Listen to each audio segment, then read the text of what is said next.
He was invisible. He was supposed to stay that way. But when a $300 million deal began to collapse, and 20 elite interpreters sat frozen in silence, the man nobody noticed pushed open the boardroom door and changed everything. If you've ever been underestimated, overlooked, or written off before you even got a chance to speak, this story is for you. Stay until the end, because what happens in that boardroom is something none of those executives will ever forget. Hit that like button right now, drop a comment with the city you're watching from. I want to see just how far this story travels. The first sign that the day was going to go badly was the coffee. Vanessa Hale noticed it at 7:14 in the morning when her assistant Marcus set a cup on her desk and the lid wasn't sealed properly. Dark roast bled onto a stack of preliminary contracts she'd been reviewing since 5 a.m., bleeding through the top 3 pages before she caught it. She blotted the papers with a napkin, saw the ink had smeared on the signature lines, and felt something tighten in her chest that had nothing to do with the coffee. It was a small thing. She knew it was a small thing. But Vanessa Hale had not gotten to where she was by ignoring small things. She was 30 years old, youngest CEO in Blackstone Dynamics' 42-year history, the kind of fact that got written up in business magazines with her photo beside it, usually a shot where she looked slightly more composed than she actually felt. The company had been her father's before it was hers, handed over 18 months ago when a heart condition pulled him out of the executive seat faster than anyone expected. And she'd spent every one of those 18 months trying to prove that the handover wasn't nepotism, wasn't a favor, wasn't a soft landing for a daughter who didn't earn it. The $300 million deal with the Meridian Group was supposed to be the proof. Meridian was a European conglomerate, technically headquartered in Geneva, but operating across 11 countries with subsidiary divisions that touched everything from logistics infrastructure to pharmaceutical supply chains. They were old money and new power, the kind of organization that had been around long enough to develop its own internal culture, its own negotiating language, its own way of testing the people across the table before committing to anything serious. Getting Meridian to the table had taken Vanessa 8 months. 8 months of calls, presentations, modified proposals, travel, and one genuinely awful dinner in Brussels where she'd smiled through 4 hours of conversation with executives who clearly weren't sure a 30-year-old woman was the right person to be leading this deal. She'd gotten them to the table anyway. Today was the day the contract was supposed to be finalized. At 7:45, she stood at the floor-to-ceiling windows of her corner office on the 32nd floor and looked out over the city the way she always did when she needed to think. The skyline was gray this morning, low clouds pressing down, the kind that made everything feel slightly compressed, slightly urgent. She liked it better on clear days when the light was sharp, and the city looked like it had answers. Today, it just looked like weather. Her phone buzzed. Marcus again. Delegation confirmed. 12 executives. They've brought their own legal team, 4 people, and they've added 3 more to the group since last week. She typed back, "How many is that total?" 15 on their side. She stared at the number. Last week it had been 12. 3 additional people showing up unannounced to a contract finalization meeting wasn't a logistical issue. It was a signal. 15 people for a signing ceremony was overkill. 15 people meant they were planning to negotiate. She typed, "Get me Davies." Gerald Davies was her head of legal, a 56-year-old man who had the energy of someone perpetually disappointed in the world, but the competence to back up the attitude. He was in her office in 4 minutes, which meant he'd already been on his way. "You saw the head count," she said. It wasn't a question. "I saw it." He dropped into the chair across from her desk without being invited, which was one of the things she'd learned to allow. 3 additional members of their team. I've been running background on who they added. 2 are attorneys, contract specialists. The third one is interesting. Tell me the interesting one. His name is Claude Renard.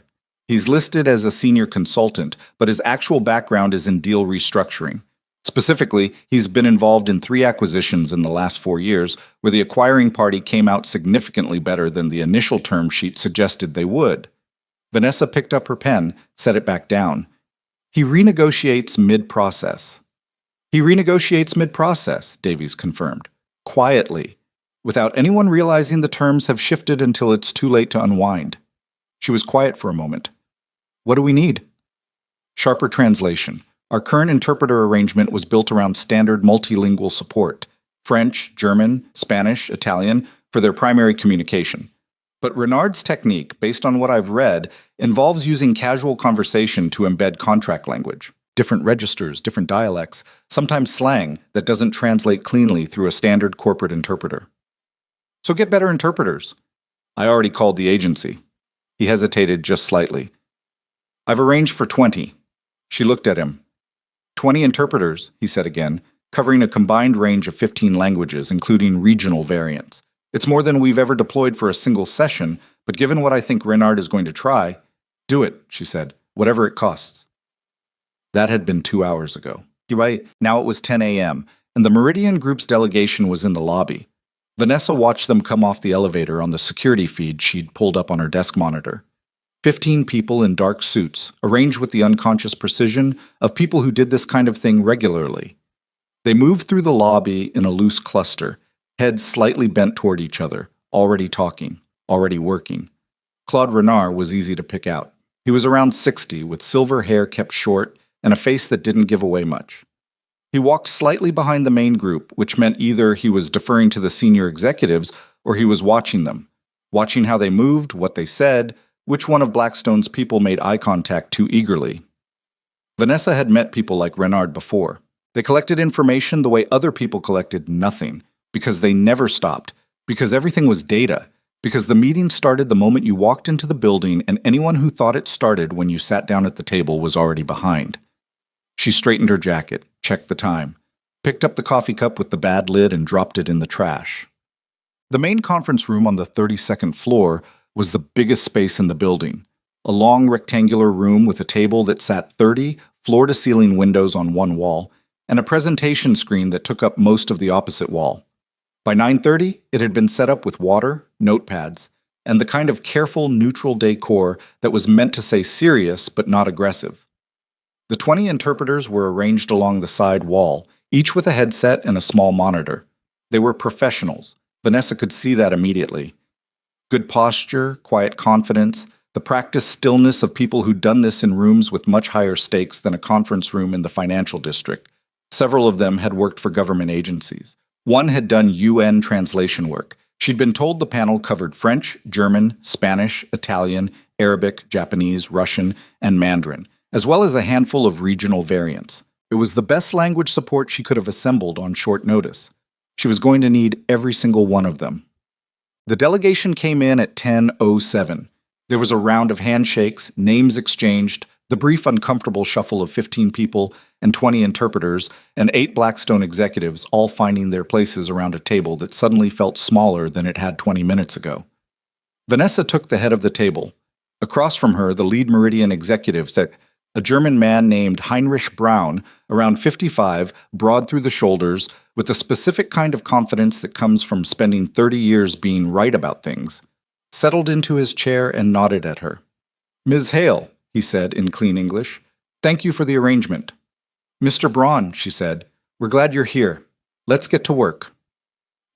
For the first 40 minutes, it was almost routine. They moved through the preliminary sections, the delivery timelines, the liability clauses, the standard indemnification language that both legal teams had already reviewed 12 times in the weeks leading up to today. The interpreters worked quietly. The Meridian attorneys asked a few questions in German and French. The Blackstone team answered. Davies occasionally leaned over and murmured something to Vanessa, pointing at specific passages in the contract binder in front of her. Renard sat 3 chairs down from Braun and said almost nothing. He was watching the interpreters. Vanessa noticed that, and the noticing settled something cold in her stomach. At 10:53, the dynamic shifted. It started small. One of the Meridian attorneys, a younger man, maybe 35, with a slight accent that Vanessa couldn't immediately place, said something to the man beside him, not loudly, not formally. Just a quick comment, the kind you make in a meeting when you're referring to something in the documents in front of you. The head interpreter, a woman named Dr. Patricia Chen, who had 20 years in international finance, translated it as a question about delivery buffer periods. Renard wrote something on his notepad. Braun nodded and moved the conversation forward. 20 minutes later, a similar exchange happened on the other side of the table. 2 Meridian executives speaking quietly in what sounded like Spanish, but the specific regional cadence was off, slightly. The assigned Spanish interpreter translated it as a comment about force majeure conditions. Davies circled something in his binder and passed it to Vanessa, with a question mark written beside the margin note. She looked at it. The force majeure language in front of her was standard. There was nothing obviously wrong with it, but Davies' instinct for wrong things was one of the reasons she paid him what she paid him. She wrote back, "Keep watching." By noon, the headache had arrived. It lived behind her left eye, the specific kind that came from sustained concentration in a room with recycled air and too many people. She'd had 2 more cups of coffee and drunk half a bottle of water, and none of it had helped. Across the table, the Meridian delegation looked fresh. Animated even, in the way that people look when things are going their way. The interpreters were starting to look strained. The problem wasn't volume, it was frequency and register. Meridian's team had stopped communicating formally and started communicating continuously. Side conversations, asides, casual remarks made while flipping through documents. Some of it was background noise, the kind of thing you filter out in any meeting, but some of it was clearly substantive, and the interpreters were struggling to determine which was which. They were trained for formal translation, structured dialogue, clear speaker attribution. This was something else. This was a room full of people talking at once in 6 different languages at 3 different registers, and the system was fraying.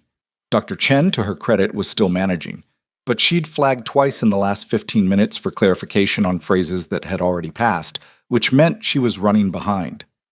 Renard had noticed. Of course he had. He leaned over and said something quietly to Braun, and Braun made a small gesture, barely a nod, and the pace of the side conversations increased. Vanessa recognized what she was watching. They were turning up the heat to see what cracked. At 12:47, a break was called. 40 minutes of sandwiches and coffee, and the kind of strained, polite conversation that happens when 2 sides of a negotiation are both pretending things are going better than they are. Vanessa pulled Davies and 2 of the senior interpreters into a side room. "Tell me what you're getting," she said, without softening it. Dr. Chen pressed her lips together. "The primary track is clean. The formal language, the structured negotiation, we're covering it. But the peripheral conversation is—" She paused. "There's a dialect issue. Some of the secondary speakers are using a variant of regional French that isn't standard. Walloon influence, possibly. Belgian French with some specific local markers that I'm not fully capturing. And the others?" The second interpreter, a man who'd introduced himself as Stefan, was covering German. "Similar issue.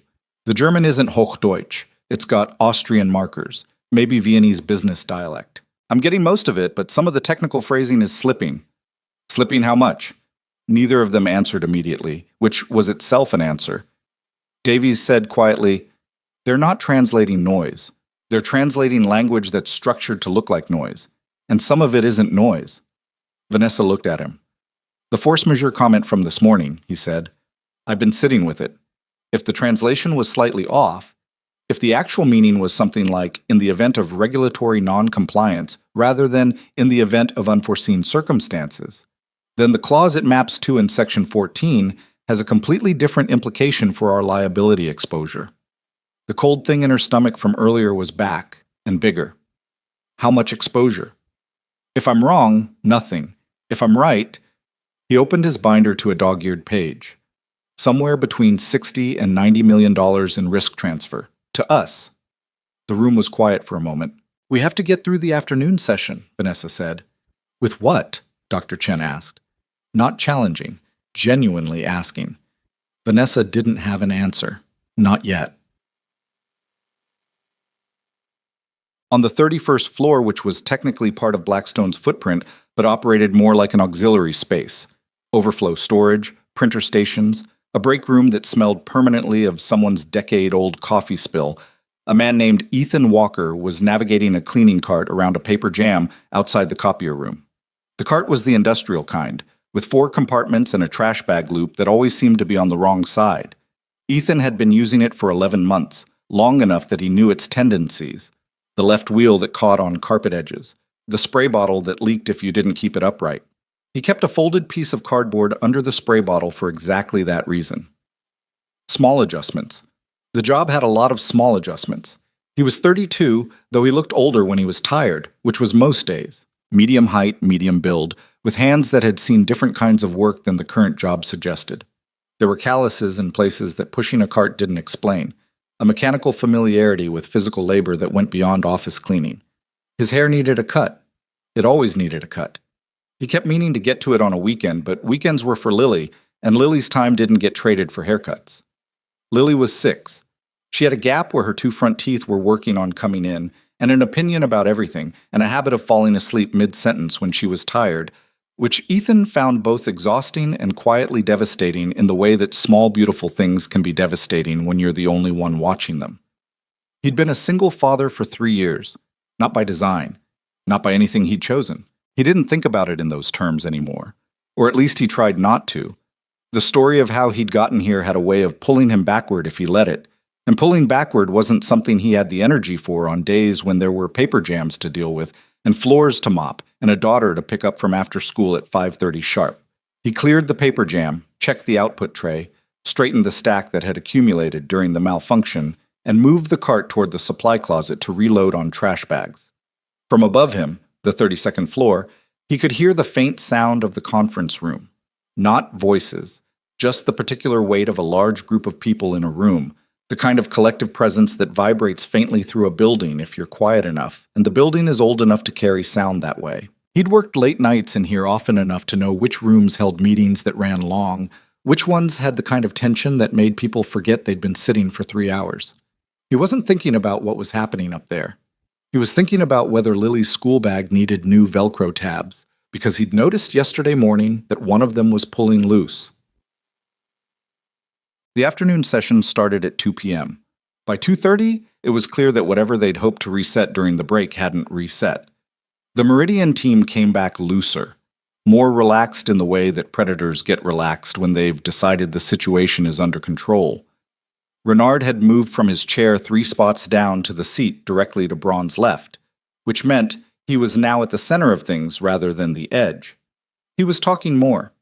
Not to the Blackstone team, to his own people, in a low, continuous murmur that kept the interpreters' heads turning in his direction, and then back to the main conversation, and then back to him again. Dr. Chen flagged something at 2:38. Ms. Hale. Her voice was quiet, controlled, but there was something underneath it.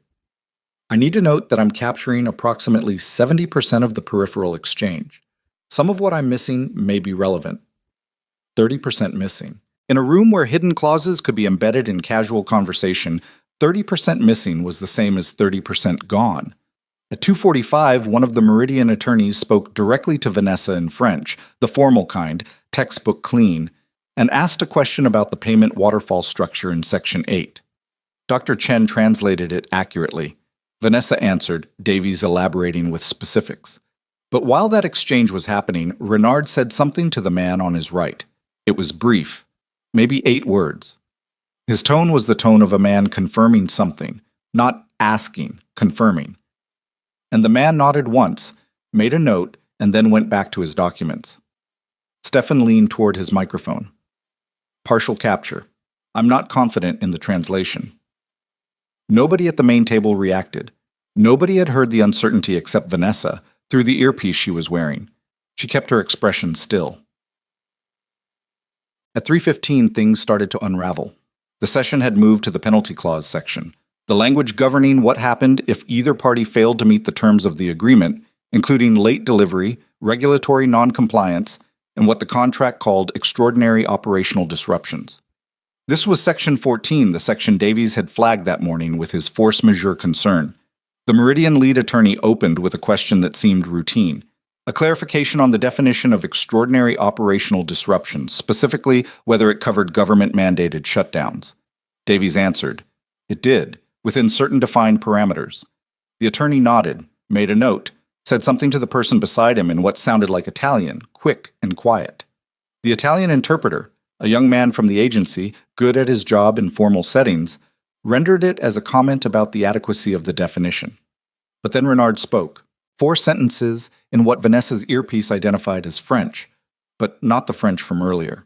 The words were slower, more deliberate, and the interpreter's voice in her ear went quiet for a moment longer than it should have before attempting something about regional statutory compliance obligations. The phrasing is, I'm not certain of the modifier he used. The root word suggests restriction, but the qualifier. Vanessa looked at Dr. Chen. Chen's face was carefully controlled, but her pen had stopped moving. Davies had gone very still. Renard continued, and as he continued, two other Meridian executives entered the conversation. One in German with an Austrian inflection, one in what Stefan had identified earlier as possibly regional Flemish, and the interpreters were splitting their attention across three simultaneous speakers, three registers, three language variants, all converging on a section of the contract that Vanessa now understood was not being discussed casually. This was deliberate. This was coordinated.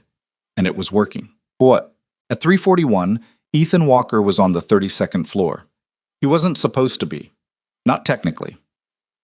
The 32nd floor cleaning schedule was built around off hours, 9 p.m. to midnight, because of the conference room and the executive suite. But one of the other night staff had called out sick this week, and the day supervisor had redistributed the supply runs, restocking paper towel dispensers and replacing trash bags in the server closets to fill the gap.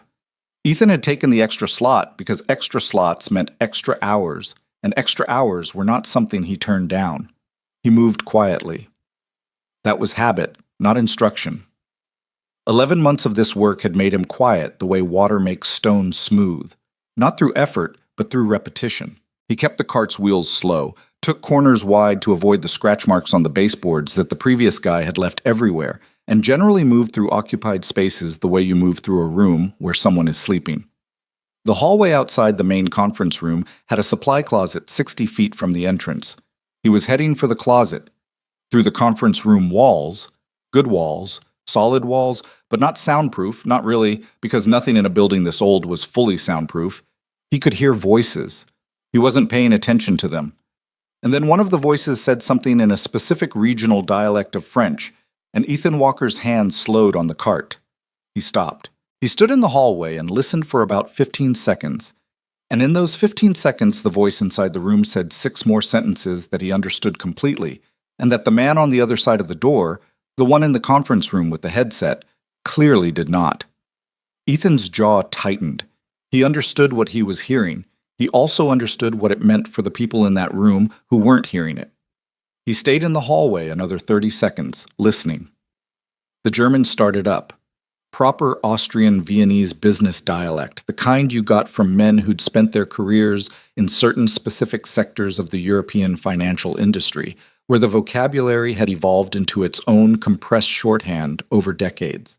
Then, underneath it, Japanese. Osaka inflection, not formal boardroom Japanese, the casual, pragmatic kind used between people who'd known each other long enough to drop the careful register. He heard the word for penalty. He heard the word for transfer. He heard a phrase that, in the register being used, meant something quite different from what it would mean in a dictionary. Ethan Walker stood in the hallway of the 32nd floor of Blackstone Dynamics and looked at his cleaning cart for a long moment. Then he looked at the conference room door. He knocked. Just once. Quiet. The knock of someone who wasn't sure it was a good idea and hadn't talked himself out of it fast enough. The door opened. An assistant, young woman, clearly frazzled, clipboard in hand, looked at him with the specific expression people use when they open a door and find someone unexpected on the other side of it. "This is an active negotiation session," she said. "Cleaning services are—" "I know," Ethan said. "I need 1 minute with whoever is in charge." She stared at him, at his cart, at the Blackstone Dynamics maintenance badge on his chest. "Sir, I can't— 1 minute," he said. "I think it's important." He didn't push past her. He didn't raise his voice. He just stood there with his cart in the hallway and waited, and something in the way he stood, not aggressive, not apologetic, just very certain of something, made her hesitate. She stepped back inside. 30 seconds later, she returned. "You have 30 seconds," she said. "Don't touch anything." The conference room was bigger than it looked from the hallway. 20 people, maybe more, and everyone looking at him. The interpreters in their row along the side wall. The Blackstone executives, several of whom he recognized from the executive floor. And across the table, 15 men and women in suits who looked at him with the particular expression of people who had just watched something unexpected walk through a door. The woman at the head of the table, he knew who she was. Everyone in the building knew who Vanessa Hale was. You don't clean a building without knowing the person at the top of it. Looked at him with a face that was working hard to stay neutral. "Can I help you?" she said. Her tone was controlled, not unkind, but the subtext was clear. "This is not a place you belong, and you have about 10 seconds to explain yourself before I have you removed." "My name is Ethan Walker," he said. "I work maintenance, 31st floor." He paused. "I was in the hallway outside this room about 10 minutes ago." One of the Meridian executives, the silver-haired one toward the middle of the table, shifted very slightly in his seat. "I think," Ethan said, "that some of what's being said in this room isn't being accurately translated." Silence. And then one of the Blackstone executives, older man, legal department probably, from the look of the binders stacked in front of him, said, "Sir, we have 20 professional interpreters in this room." "I know," Ethan said. "I could hear them from the hallway." Across the table, the silver-haired man was watching him with a very different expression than the one he'd had a moment ago, still careful, but different. Vanessa said, "What specifically did you hear?" "The conversation about Section 14, Ethan said. "The penalty clause section. The man to your left, silver hair, third from the end, said something in regional Walloon French about statut de conformité restrictive. It was translated as a comment about compliance adequacy." He paused. "That's not what it means. In the context he used it, with the qualifier before the noun, it's a legal term of art from the Belgian Commercial Code. It means statutory restriction on liability transfer. If that maps to the clause they're building around, you speak French?" The question came from the man he'd just described, the silver-haired one. Not alarmed exactly, but paying very close attention. "Some," Ethan said. "What other languages do you speak?" Vanessa asked. He looked at her. There was something in her expression now, not the removal in 10 seconds look, something else, something calculating. "Enough," he said, and the room went very quiet. Vanessa made a decision in about 4 seconds. It wasn't a careful decision. It wasn't a fully thought-through decision. It was the kind of decision you make when you've run the numbers fast, and the alternative is worse. "Davies," she said without looking away from Ethan, "pull a chair up from the side." "Vanessa, a chair." Davies pulled a chair from against the wall and set it at the end of the Blackstone side of the table. Not a power seat, not a negotiator's position, just a chair at the edge of the setup. Ethan looked at it, and then at his cart in the hallway, and then back at Vanessa. "Someone can watch the cart," she said. He walked in. Across the table, the silver-haired man, Renard, though Ethan didn't know his name yet, looked at him for a long moment. Then he picked up his pen and wrote something on his notepad, and Ethan couldn't see what it was. But he could guess. Oh, they started again. The Meridian lead attorney asked a question in formal French. Dr. Chen translated it. Ethan didn't say anything. Then one of the secondary executives said something casual in the Walloon dialect to the man beside him. Dr. Chen started to translate, and Ethan said quietly, "That's not quite right." The room went very still. Vanessa said, "What did he say?" Ethan said, "He said that the délai de notification préalable, the advance notification window, should be read in the context of Article 17 of the Belgian Commercial Code, not the general contract definition. If you use the general definition, the notification period is 30 days. Under Article 17, it's 72 hours. Dr. Chen stared at him. Davies made a sound that wasn't quite a word. Across the table, 3 of the Meridian executives glanced at each other in a way that was very fast and very controlled, and would have meant nothing if Ethan hadn't been watching for it. "Where did you learn Walloon French?" Renard asked. "Belgium," Ethan said. "I worked the docks outside Liège for about 4 months. The men I worked with didn't use much standard French." Renard looked at him for a long moment. "What else did you hear?" Vanessa said. Ethan leaned forward slightly. "The German, about 20 minutes before the break." Austrian inflection, Viennese business dialect. There's a phrase in Austrian financial practice, Haftungsverschiebung im Steuerrecht, that has a specific meaning in tax liability allocation. It was translated as a general comment about operational burden. It's not. In context, it's an attempt to establish a precedent for shifting tax exposure to the counterparty in cross-border transactions. He glanced at Davies. Does Section 22 have a tax liability allocation clause? Davies was already opening his binder. His hands weren't entirely steady. Page 87, he said, subclause C. Then that conversation needs to be reviewed in relation to that clause, Ethan said. Because if they can argue that an oral agreement to interpret it in a certain way was established during this session, they can't, said the Meridian lead attorney in clean English. Nothing said informally in this room constitutes a binding agreement.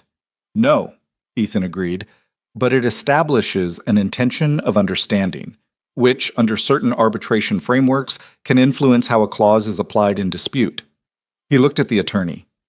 You know which frameworks I mean. The attorney said nothing. The room was very quiet. Vanessa looked at the maintenance badge on Ethan's chest, and then at his face, and then she picked up her pen. Let's go back to Section 14, she said. They went back to Section 14, and this time, nothing slipped through. Every casual exchange, every side comment, every quick remark made in the assumption that it would land in a gap between formal translation passes, Ethan caught them.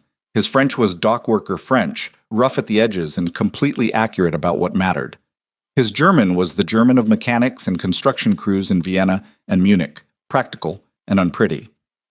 When one of the Meridian executives switched briefly into Italian, Milanese dialect, the kind used in northern Italian financial circles, Ethan translated it before the Italian interpreter finished parsing the opening phrase. And the look on the interpreter's face was something that nobody in the room entirely knew how to react to. Renard watched all of it. He was the kind of man who adapted quickly, and he was adapting now. The casual conversation channels had been closed. Ethan had made clear that nothing said in this room was going to pass unheard. So the technique was no longer viable. That left formal negotiation, where the terms were explicit and the playing field was more even, and where Blackstone's legal team was more than capable of holding their own. At 4:38, Renard said something in Japanese. Not to anyone in particular, a murmured comment, almost as if to himself.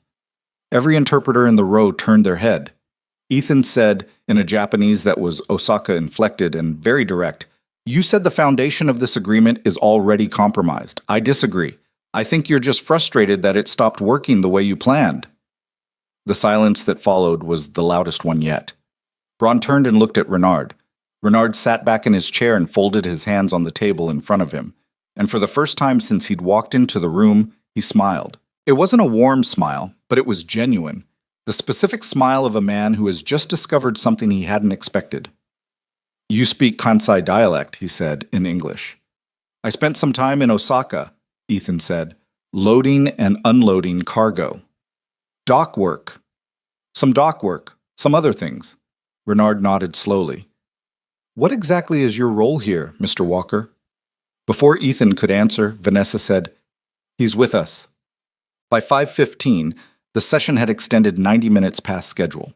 The Meridian team had requested 2 short breaks, which Vanessa had granted, and the temperature in the room had shifted in a way that everyone present could feel, but that would have been difficult to describe precisely. The energy that Meridian had walked in with, that particular controlled confidence, the sense of a script being followed, had been replaced by something more careful, more genuine. The formal negotiation that had replaced the embedded language strategy was harder and more direct, and Davies and his team were good at hard and direct. At 5:40, they reached a section of the agreement where the Meridian attorney proposed a modification to the force majeure language, the specific clause that Davies had flagged that morning. The modification was structured carefully, and in written form it looked almost reasonable. But the additional qualifier the attorney wanted to add, a phrase borrowed, Ethan noted quietly, from a specific clause in EU regulatory law that had been interpreted inconsistently across member states, would have given Meridian a mechanism to trigger the clause under circumstances that weren't truly extraordinary. That qualifier, Ethan said to Davies, just loud enough for Vanessa to hear, the cas de perturbation réglementaire imprévue, the EU case law on that phrase is split. 3 decisions support the narrow reading, 2 support the broad one. If they get the broad reading in an arbitration, it covers a scenario that isn't actually unpredictable. Davies looked at him for a moment, then he looked at the attorney. "We're not accepting that modification," Davies said. The attorney started to respond. Davies cut him off, politely, but clearly, with 3 specific case citations, one from a German arbitration panel, one from a Brussels commercial court, one from an English appellate decision that had been handed down 18 months ago and that the Meridian attorney clearly had not expected them to know. Renard wrote something on his notepad. The modification was withdrawn. At 6:30, Braun called a pause. He and Renard stepped out for 12 minutes. When they came back, Braun's posture was slightly different. Not defeated. Vanessa didn't think men like Braun did defeated, but recalibrated. The session that resumed was a different kind of session, more direct, more honest, in the strange way that negotiations become more honest when the angle isn't working anymore. At 7:54, the main outstanding points had been identified, flagged for revision, and tabled for a follow-up session to be scheduled within the week. Nothing had been signed. But the deal was still alive. More importantly, the clauses that would have cost Blackstone somewhere between $60 and $97 million, Davies' revised estimate based on everything they'd caught, were sitting in a flagged pile rather than buried in ratified language. Ethan Walker sat at the end of the Blackstone table as the room emptied, his maintenance badge still clipped to his chest, his hands resting on the table in front of him. He looked tired. Not dramatically tired, just the kind of tired that comes from 4 hours of sustained concentration on top of a day that had already been a full day before the conference room. Across the emptying room, Renard paused on his way to the door. He looked at Ethan for a moment. "What were you doing in that hallway?" he asked. "Restocking paper towels," Ethan said. Renard looked at him for another moment. Then he said, in Osaka dialect Japanese, "Waste." He walked out. Vanessa found Ethan in the hallway retrieving his cart. She stood there for a moment, watching him check the spray bottle, tilted slightly like he was making sure something was upright underneath it, before she said anything. "Where did you learn all of that?" she said. He didn't look up immediately. When he did, he looked at her the way people look when they're deciding how much of something to give. "Different places?" he said. 8 languages. "I didn't count." "Our interpreters did." She crossed her arms, not defensively. Thoughtfully. 8 languages. 4 countries' worth of specialized dialect and professional vocabulary. You caught things our entire panel missed. He didn't say anything. "That's not a coincidence," she said. "That's not something you pick up." "It is, actually," he said. "It's specifically something you pick up. That's the only way it works." She looked at him. "Formal language training, you learn what the words mean in a classroom," he said. "You learn what they mean correctly. You learn the grammar. You learn the structure. But you don't learn what they mean to people who use them every day to talk about their actual work. Dock workers don't use French the way a Paris classroom teaches French. They use French the way French works when you're trying to explain to a forklift operator in Liège that the container manifest is wrong and the load is going to shift if he doesn't reposition the stack." He paused. "That's a different language, same words, completely different language." Vanessa was quiet for a moment. "How many countries?" she said. He thought about it. 8, maybe 9, depending on how you count a 4-week stretch in Morocco. "How long?" He was quiet for a beat too long, and she understood from the specific quality of that silence that the answer involved something that wasn't simple. "Long enough," he said. She nodded, didn't push. "You're going to be here tonight?" she asked. 11 floor sweep. "Yes." "Don't leave without talking to me first," she said. He looked at her. "Please," she added, "Inchiti." At 9:53 p.m., long after the Meridian delegation had left and the conference room had been reset and most of the Blackstone executive floor had emptied out, Vanessa Hale sat in her office watching footage from the conference room cameras. She watched Ethan walk in. She watched the room's reaction. She watched him sit down and start working. And she watched the Meridian team's faces change, watched Renard's face specifically, that precise shift from predatory confidence to careful reassessment. She rewound it, watched it again. Then she opened her desk drawer and took out a pad of paper and a pen and started writing, not a note, not a memo. Something longer. Something that started with a question she couldn't quite answer yet and that she was going to need some time to think through. The question was, how do you lose something you never knew you had? 2 floors down, Ethan Walker mopped the hallway outside the conference room with the systematic thoroughness of someone who has learned that doing a job badly costs more in the long run than doing it right takes in the short term. At 11:47, his phone buzzed. A text from the school's automated system. Lily's teacher had sent a note Isio about a reading assessment tomorrow. Could he make sure she reviewed Chapter 4 tonight? He stopped mopping. He checked the time. 11:47. The babysitter went home at midnight. He looked at the half-mopped hallway, looked at his phone. Then he picked up the mop, finished the section he'd started, rinsed the head in the utility closet bucket, and took the service elevator down. Lily was already asleep when he got home. Of course she was.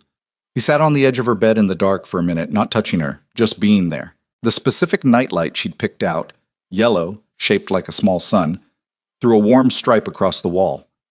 He'd think about today tomorrow. He'd think about whatever Vanessa Hale wanted to talk about, and whatever came from it, and whether any of it changed anything. Tonight, he pulled the blanket up where Lily had kicked it half off, and turned out the sunlight, and went to bed. The $300 million deal was still alive. For now, that was someone else's problem. Vanessa didn't sleep well. That wasn't unusual. She hadn't slept a full night in probably 3 years. Not since the weight of the company had settled onto her in the particular way it settles when you stop being the owner's daughter and start being the owner.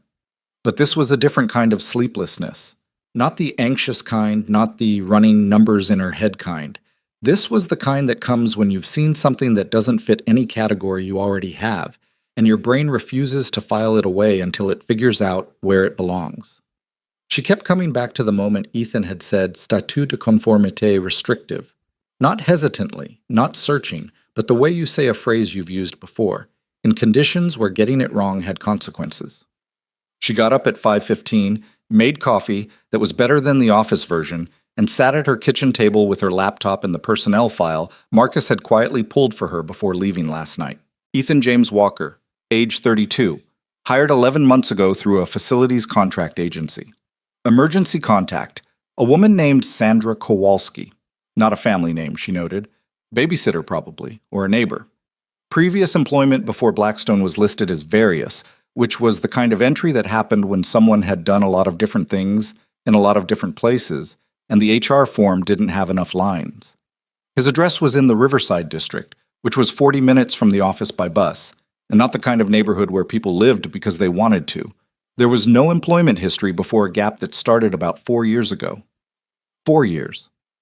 Something had happened 4 years ago, and after it, whatever his life had been before became various. She stared at that gap for a while. She didn't know what was in it. She knew she was going to find out. Davies called at 7:43. "I've been running the numbers," he said, without preamble. The sound of papers on his end suggested he'd been at his desk since before sunrise, which was exactly what she'd expected from him. Based on the language Renard's team was using, the specific clauses they were trying to build a foundation for, our exposure would have been between $82 and $96 million. Best case. If the arbitration went the wrong way on 2 of the clause interpretations, we're looking at potentially $120. Vanessa set down her coffee. $120 million, she said, over the life of the contract, but concentrated in the first 3 years, which is when our cash flow is thinnest. He paused. The notification window issue alone, the 72 hours versus 30 days, that one clause, if we'd signed it with the general definition in place, would have cost us the ability to respond to a regulatory event before penalty conditions triggered. That's not hypothetical. That's a scenario that has a real probability of occurring given the sectors this contract touches. All of it caught by a janitor. All of it caught by Ethan Walker. Davies' tone was careful. He was a man who believed in precision, including with words. I've been thinking about how he knew the Belgian Commercial Code, specifically Article 17. What do you know about him? Less than I'd like. His hire was standard, agency placement, background check, nothing remarkable. But I pulled his check-in logs from facilities management, and he's never missed a shift. 11 months, not 1. He picks up extra slots when other staff call out. His supervisors have written him up twice, once for going outside his floor assignment, once for leaving supplies in an unauthorized storage area. Both times there were practical reasons that the supervisors acknowledged in the notes, but couldn't officially excuse. Vanessa thought about the folded piece of cardboard under the spray bottle, the cart with its wheel that caught on carpet. He knows how to work around a system, she said. He knows how to work, Davies said. There's a difference. She picked up her coffee again. I want to talk to him this morning. Can you be there? I'll clear my 9 o'clock. She got to the office at 8:30, which was earlier than usual and still not early enough to beat Marcus, who was already at his desk with a fresh cup of the office coffee and the day's schedule pulled up on both monitors. The Meridian team has requested a follow-up call for tomorrow afternoon, he said as she walked past. Braun's office sent the request at 6 a.m. Geneva time. That's aggressive, Vanessa said. Braun's office is always aggressive. What's the tone of the request? Marcus hesitated just slightly. Collegial, he said, which, given yesterday, is interesting. It was interesting. Braun requesting a call with the tone of a man who wanted to continue a partnership, not someone licking wounds.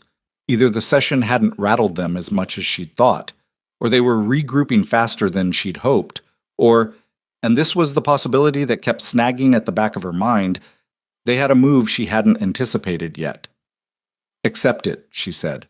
Afternoon is fine, but I want Davies in that call. Done. Marcus made the note without looking up. Also, building management left a message. Something about an incident report from yesterday's session. Maintenance staff entering a restricted area during an active meeting. Vanessa stopped walking. Who filed it? Building operations supervisor. Name on the report is, Marcus checked, Frank DeLuca. She turned around. Tell Frank DeLuca that the incident report is under review and to hold any action pending my office's response. Marcus looked at her. Okay, he said slowly. And if he pushes back? Tell him I said please, Vanessa said, and kept walking. Ethan was in the basement. Not the parking structure basement, the sublevel where facilities management kept its supply inventory, the industrial kind. Drums of cleaning solution, stacked packs of paper products, replacement parts for the HVAC system that nobody had gotten around to installing yet. It smelled like chemical cleaner and old concrete, the specific underground smell of every large building's working guts. He was doing inventory, which was not his assigned task for the morning, but which needed doing because the guy who was supposed to do it had apparently quit without notice 2 days ago, and nobody had redistributed the work yet.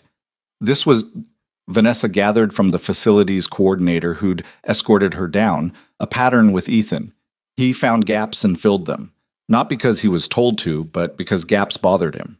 He heard them coming and straightened up from the clipboard he'd been using before they reached the shelf row he was working on. When he saw Vanessa, his expression shifted in a way that was hard to read.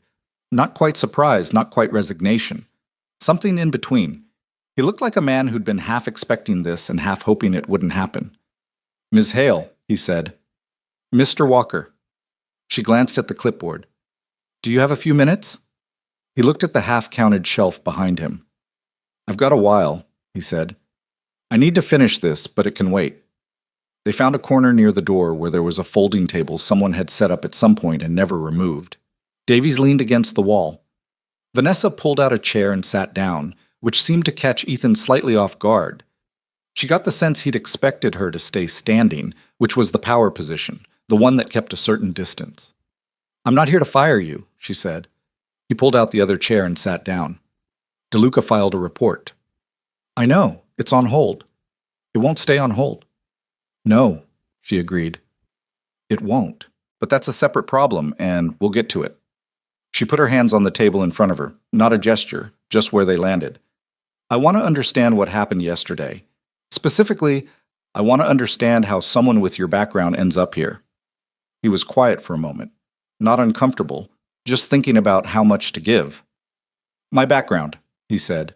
8 languages, Belgian commercial code, Austrian financial dialect, Osaka registered Japanese. She kept her voice even. That's not something that happens without a history behind it. Ethan looked at the wall behind her for a moment. Then he looked at her directly, which felt like a decision. I had a different life before this one, he said. For about 6 years I traveled.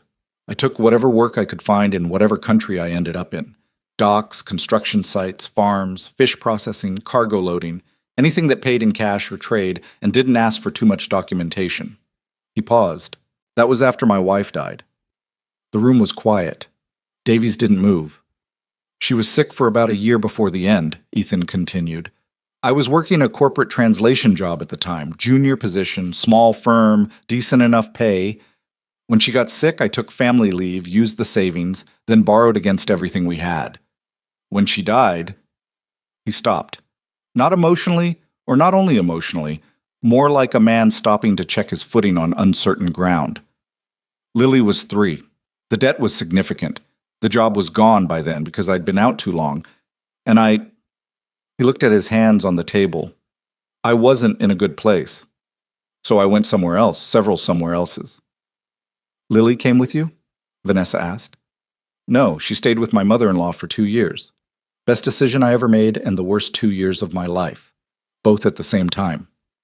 He said it flatly, like something that had been processed but not resolved. I sent money back when I had it. I came home when I could, and then I came home for good and figured out how to rebuild something that looked like a stable life. Vanessa nodded. Didn't say anything for a moment. The languages, Davies said carefully.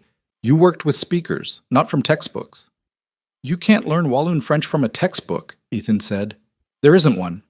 You learn it from working alongside people who use it. He looked at Davies. I spent 4 months in Liège loading freight. The men I worked with, most of them had been doing it for 20 years. When they talked about contracts, about weight limits, about liability when a load was damaged, they had specific language for all of it.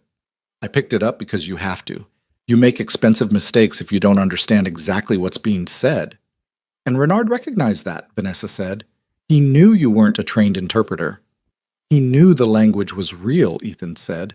That's the difference. Formal training gives you the language of the textbook. What I have is the language of the job. Renard's technique, embedding legal language in casual professional conversation, it works because trained interpreters are listening for one register, and he's operating in another. He shrugged slightly. I've spent 6 years in the second register. Davies opened the folder he'd been carrying. Yesterday's session. Can you walk me through exactly what you heard in the hallway? Specifically, the Japanese exchange. We didn't get complete notes on that. For the next 40 minutes, they went through it systematically. Ethan reconstructing the conversation from the hallway, the specific phrases, the context, the clause implications. Davies took notes. Vanessa asked questions. Ethan answered them without embellishment, without drama, with the specific directness of someone who was used to being the person who made sure the information was accurate because inaccurate information had costs. By the end of it, Davies' folder was full, and his expression was the one Vanessa associated with him working hard not to let something show. How confident are you? He said finally, in the Austrian tax liability translation. The phrase itself, completely confident. The clause mapping. Ethan hesitated. That's your territory. I know what the words mean. Whether they attach to your Section 22 the way I think they do is a legal question. Davies looked at Vanessa. They do, he said. I spent 2 hours last night confirming it. She walked Ethan back to the elevator bay herself, which she hadn't planned to do. It just happened. DeLuca's report, she said while they waited. The technical violation is real. You went into a restricted area. I know, he said. That's the argument they're going to make. Who's they? She thought about how to answer that.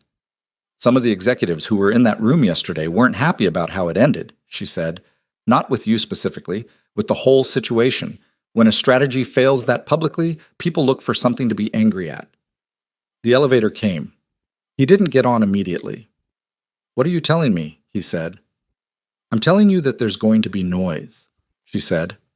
I'm asking you to let me handle it without doing anything that makes it harder to handle. He looked at her for a moment. Like what? Like disappearing, taking a leave, going quiet. She crossed her arms. I need you to be here, and I need you to be findable. He considered that. I need the hours, he said. I'm not going anywhere. Good, she said. He got on the elevator. She stood in the doorway for a second. Not dramatically, just thinking. One more question, she said. The Japanese at the end. When you responded to Renard, he looked at her. You told him you disagreed, that the deal's foundation wasn't compromised. Yes, he said. Did you believe that? Or were you playing a position? He thought about it, genuinely thought about it, which she hadn't entirely expected. Both, he said finally. The elevator doors closed. Amikid. The noise started by afternoon. It came from a direction she'd partly anticipated and partly not. The board member who called was Richard Carver, 61, old money background, had been on the Blackstone board since before Vanessa's father had taken the company public. He was not a bad man, exactly. He was a man who had a very specific idea of how things should work, and a low tolerance for departures from that idea. "I've had 3 calls this morning," he said, without small talk, "from people who were in that room." "I assumed you would," Vanessa said. "The general tenor of the concern is that we had a significant security breach during a sensitive negotiation. An unauthorized individual saved us from an $80 to $120 million liability exposure," she said. A pause. "That figure isn't confirmed." "Davies confirms it. I can have him call you directly if you'd like the technical walkthrough." Another pause. Longer. "Even granting that figure," Carver said, "the procedural issue stands. We had someone without clearance, without any formal role in the negotiation, present for the entire afternoon session of a confidential contract discussion. The Meridian team is aware. Their legal team has already noted the irregularity." "Their legal team noting an irregularity is interesting," Vanessa said, "given that the irregularity is what kept their strategy from working." "Vanessa." His voice had the specific quality of a man trying to be patient. "I'm not saying the outcome wasn't fortunate. I'm saying the process was a problem. The board needs reassurance that this kind of thing doesn't happen in the future." "I'm meeting with the board Thursday," she said. "I'll address it then, in full. And in the meantime, the maintenance worker is doing his job," she said, "which he's very good at. I'll talk to you Thursday, Richard." She ended the call before he could reframe the argument. Marcus appeared in her doorway 20 minutes later with the expression he wore when things had escalated while she was on the phone. "Building operations confirmed the incident report has been processed," he said. "DeLuca submitted it formally. Ethan Walker's supervisor has been notified."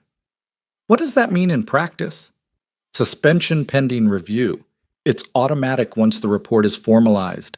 The facility's contract has a standard disciplinary provision." He hesitated. "They're also recommending termination. DeLuca's notes cite repeated boundary violations." Vanessa put her pen down. "Repeated," she said. "The 2 previous write-ups." She was quiet for a moment. She thought about the inventory in the basement, the gap nobody had assigned, the fact that Ethan had filled it because gaps bothered him. Where is he now? He was notified about an hour ago. Building security escorted him out while his access is suspended. She picked up her phone and called Davies. "The facility's contract," she said when he answered. "Disciplinary override provisions. Who has authority?" "Technically the COO," Davies said, "which is currently you given that position is vacant. So I can override DeLuca's recommendation." "You can, but Carver and the board—" "I'm aware of Carver and the board. Can I override it?" A brief silence.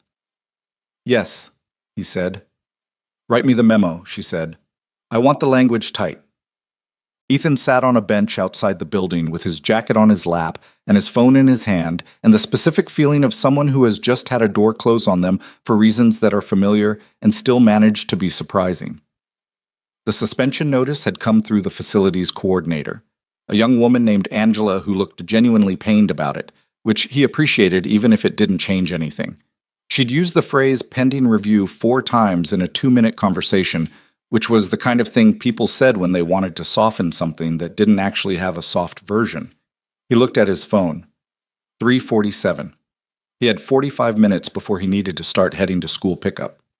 He called Sandra. "Hey," she said. "Everything okay?" "Change of plans for tonight," he said. "I might be home earlier." "How much earlier?" "Maybe permanently." A pause. "Ethan?" "It's a maybe," he said. "I'm figuring it out."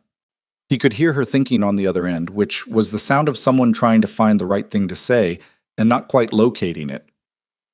"How's Lily doing with the reading assessment?" he said. "She practiced this morning. She's fine. She's going to be fine."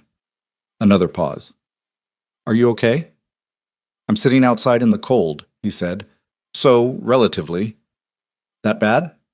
He looked up at the building. The glass exterior, the Blackstone Dynamics logo above the entrance, the revolving door that he'd pushed through hundreds of times with a cart that needed its left wheel adjusted. "I did something yesterday," he said. that I thought was the right thing to do, and it might have been. But right things and good outcomes don't always. He stopped. Don't always what? Travel together, he said. I'll explain later. I'll be there at 5:30. He ended the call and sat on the bench and didn't look at the building anymore. His phone rang at 4:20. Unknown number. He almost didn't answer. Mr. Walker. The voice was formal, European accented, precise. Not brawn, not any of the voices from the table that he recognized. My name is Anton Vasily. I represent a consulting division of the Meridian Group's international operations.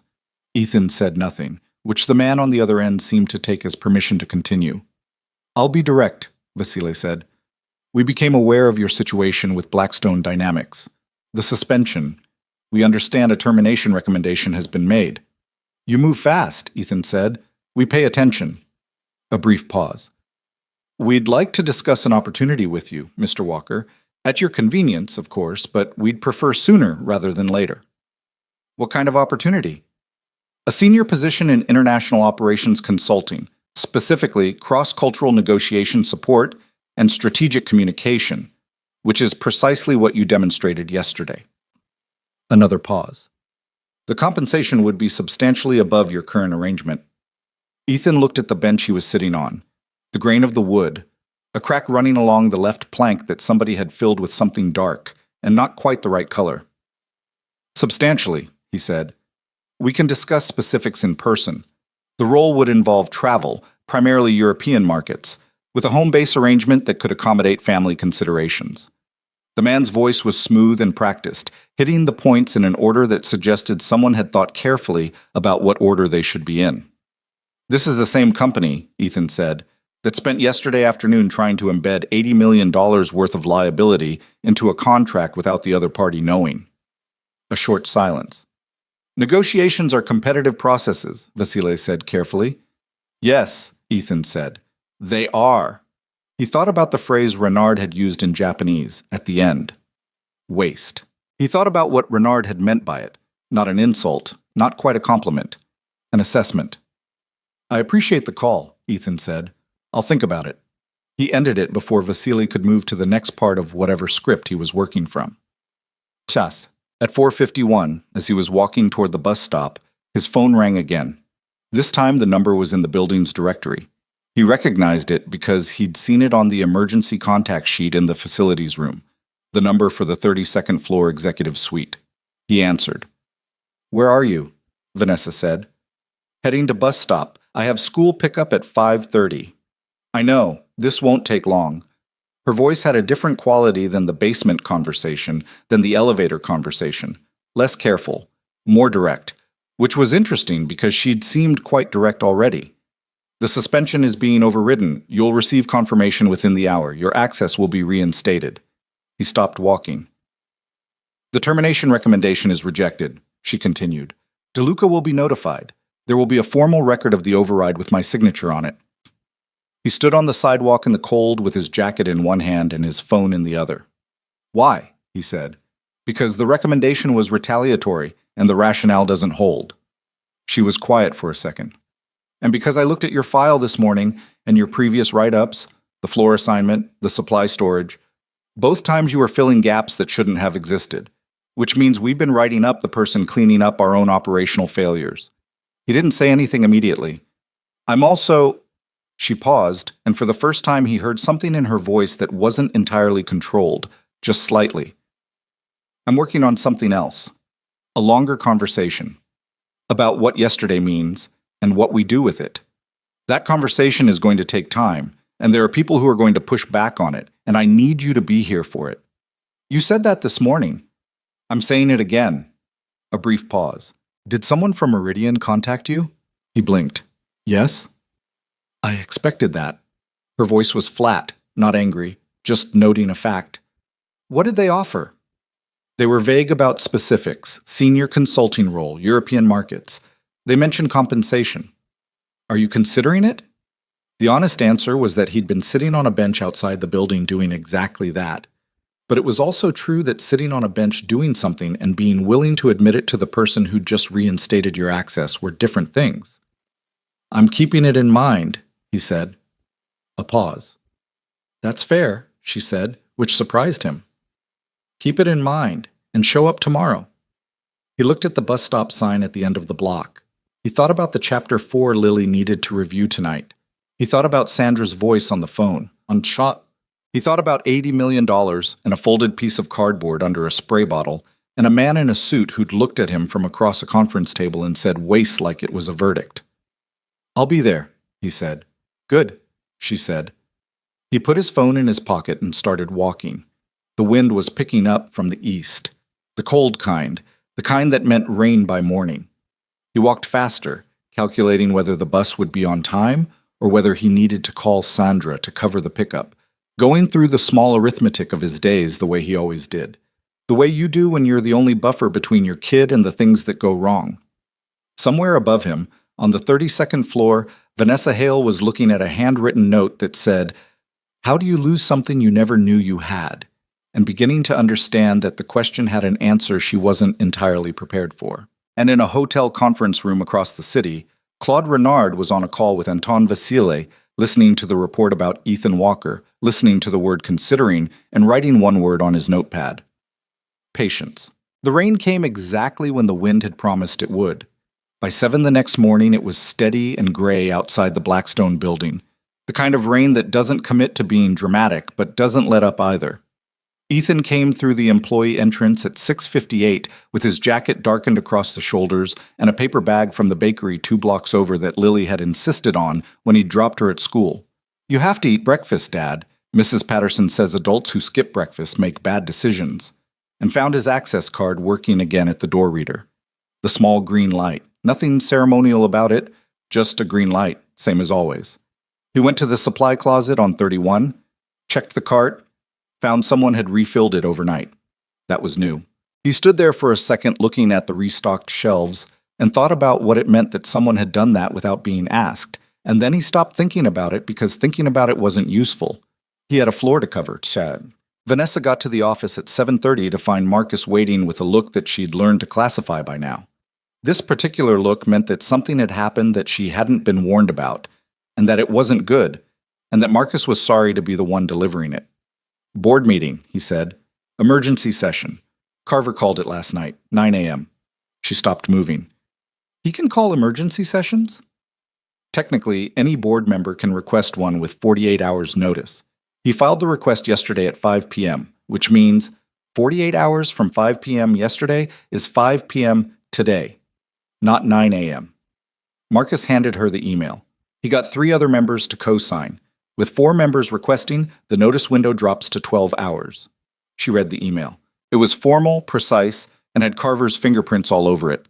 The language of a man who had spent decades learning exactly how to use procedural mechanisms to move things in the direction he wanted without appearing to push. The subject of the emergency session was listed as Operational Security and Personnel Protocol Review. He's moving fast, she said. He talked to someone from Meridian's legal team yesterday evening. I don't have details, but the call lasted 40 minutes. Vanessa folded the email and handed it back. Get Davies, now. Davies arrived in her office at 7:50 with 2 cups of coffee, office quality, but hot, and the look of a man who had also been awake early and had also seen the email and had also been running scenarios. They're going to use the security angle, he said, before she could start. The argument is that an unauthorized individual was present for a confidential negotiation session. The fact that the outcome was favorable doesn't change the procedural breach. And in fact, he paused. Carver's version of the argument will be that the favorable outcome was luck, that it could have gone the other way, that we can't build operational security on lucky accidents. Is that argument legally sound? It's not legally relevant. This isn't a legal proceeding. It's a board meeting. The argument just needs to be politically sound. He sat down. And it is, for about half the people in that room. Reyes and Park are both concerned about the Meridian relationship. They don't want to give Meridian grounds to claim the negotiation was compromised by an unauthorized party. Meridian already knows what Ethan did. They're not going to claim the negotiation was compromised. They'd be admitting their own strategy failed. They don't have to claim it formally. They just have to whisper it to the right people in the right rooms, and suddenly there's enough uncertainty about the deal's integrity that we're the ones with the problem. Davies drank his coffee. Carver is good at this. You know that. She knew that. She'd watched Carver operate in boardrooms since she was 23, when she'd sat in the back during quarterly reviews as her father's observer and tried to understand why certain arguments landed and others didn't. Carver's skill wasn't intelligence, exactly. He was smart, but not the smartest person in most rooms he occupied. His skill was timing and coalition. He knew which 3 people to talk to before a meeting to make sure his position had momentum before the discussion even started. He'd already talked to 4.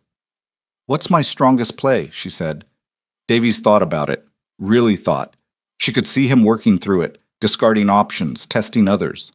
That was why she paid him what she paid him. "Numbers," he said finally. "Not procedural arguments, not principal arguments. Numbers. $82 to $120 million in avoided liability exposure. Put that on a slide. Make it impossible to sit in the room and vote to fire the person responsible for that number without explicitly acknowledging that you are doing so. Carver will say the interpreters would have caught it eventually. Would they have?" She looked at him. "I've been reviewing the session recordings," Davies said. "All of it, including the peripheral audio. I had a transcript run and then I asked Chen to review the peripheral sections." He opened his folder. Chen confirmed that she missed 17 substantive exchanges. 17. Not noise, language that was directly relevant to clause interpretation. Of those 17, Ethan caught 14 during the session. The other 3 he reconstructed afterward from memory during our basement meeting. 17, Vanessa said. 17 times Renard's team said something that mattered, in a register designed to slide past trained interpreters. 17 times the 20 people we paid to catch exactly that kind of thing didn't catch it. He closed the folder. The board can argue process all they want. The numbers are the numbers. The board meeting was in the smaller conference room on the 30th floor. 8 people around a round table, which was the format Carver preferred because it flattened hierarchy and made it easier to run a consensus argument without appearing to lead one. Vanessa recognized the setup the moment she walked in. She'd seen her father navigate it a dozen times. Carver opened with the security framing exactly as Davies had predicted. Precise, measured, genuinely concerned sounding. He made it about the company, about the Meridian relationship, about the principle of operational integrity. He did not once say fire the janitor. He talked about reviewing personnel protocols and ensuring appropriate access controls and protecting the company's negotiating posture in future sessions. It was good. She'd give him that. She let him finish. Let Reyes add her concern about the Meridian relationship. Let Park ask whether Blackstone's legal exposure from the unauthorized presence could be quantified. Then she put the slide up. One number on a white background, $97 million. That's the midpoint of our estimated avoided liability exposure from the session in question, she said. Davies has the full technical breakdown if anyone wants to go through it. The range is $82 to $120 million, concentrated in the first 3 contract years. Every dollar of that exposure was caught by Ethan Walker. She let that sit for a moment. Our 20 professional interpreters missed 17 substantive exchanges during the afternoon session. 17 instances where Meridian's team embedded legally relevant language in casual conversation in dialects and registers specifically chosen to avoid standard corporate translation. She advanced to the next slide. Chen's transcript review, the 17 instances listed with brief descriptions. Ethan Walker caught 14 of those 17 in real time. The other 3 he reconstructed from memory afterward, all of which Davies confirmed upon review. The room was quiet. Carver said, "Vanessa, no one is questioning the outcome." "I know," she said. "I'm questioning the framing. The framing I'm hearing is that we need to protect the company from a man who saved it from a 9-figure loss. I'd like to understand what that protection looks like in practice." "The protection is about precedent," Carver said, "about making clear that unauthorized access to sensitive negotiations is not something the company rewards regardless of outcome. If we make an exception here, we're not making an exception," she said. "We're making a judgment. There's a difference." She looked around the table, not at Carver, at the others. Reyes, whose concern was the Meridian relationship. Park, whose concern was legal exposure. Howard, who hadn't said anything yet and was the one she was least sure about. The judgment is this: a man identified a problem, acted on it under difficult conditions, and protected this company from significant harm.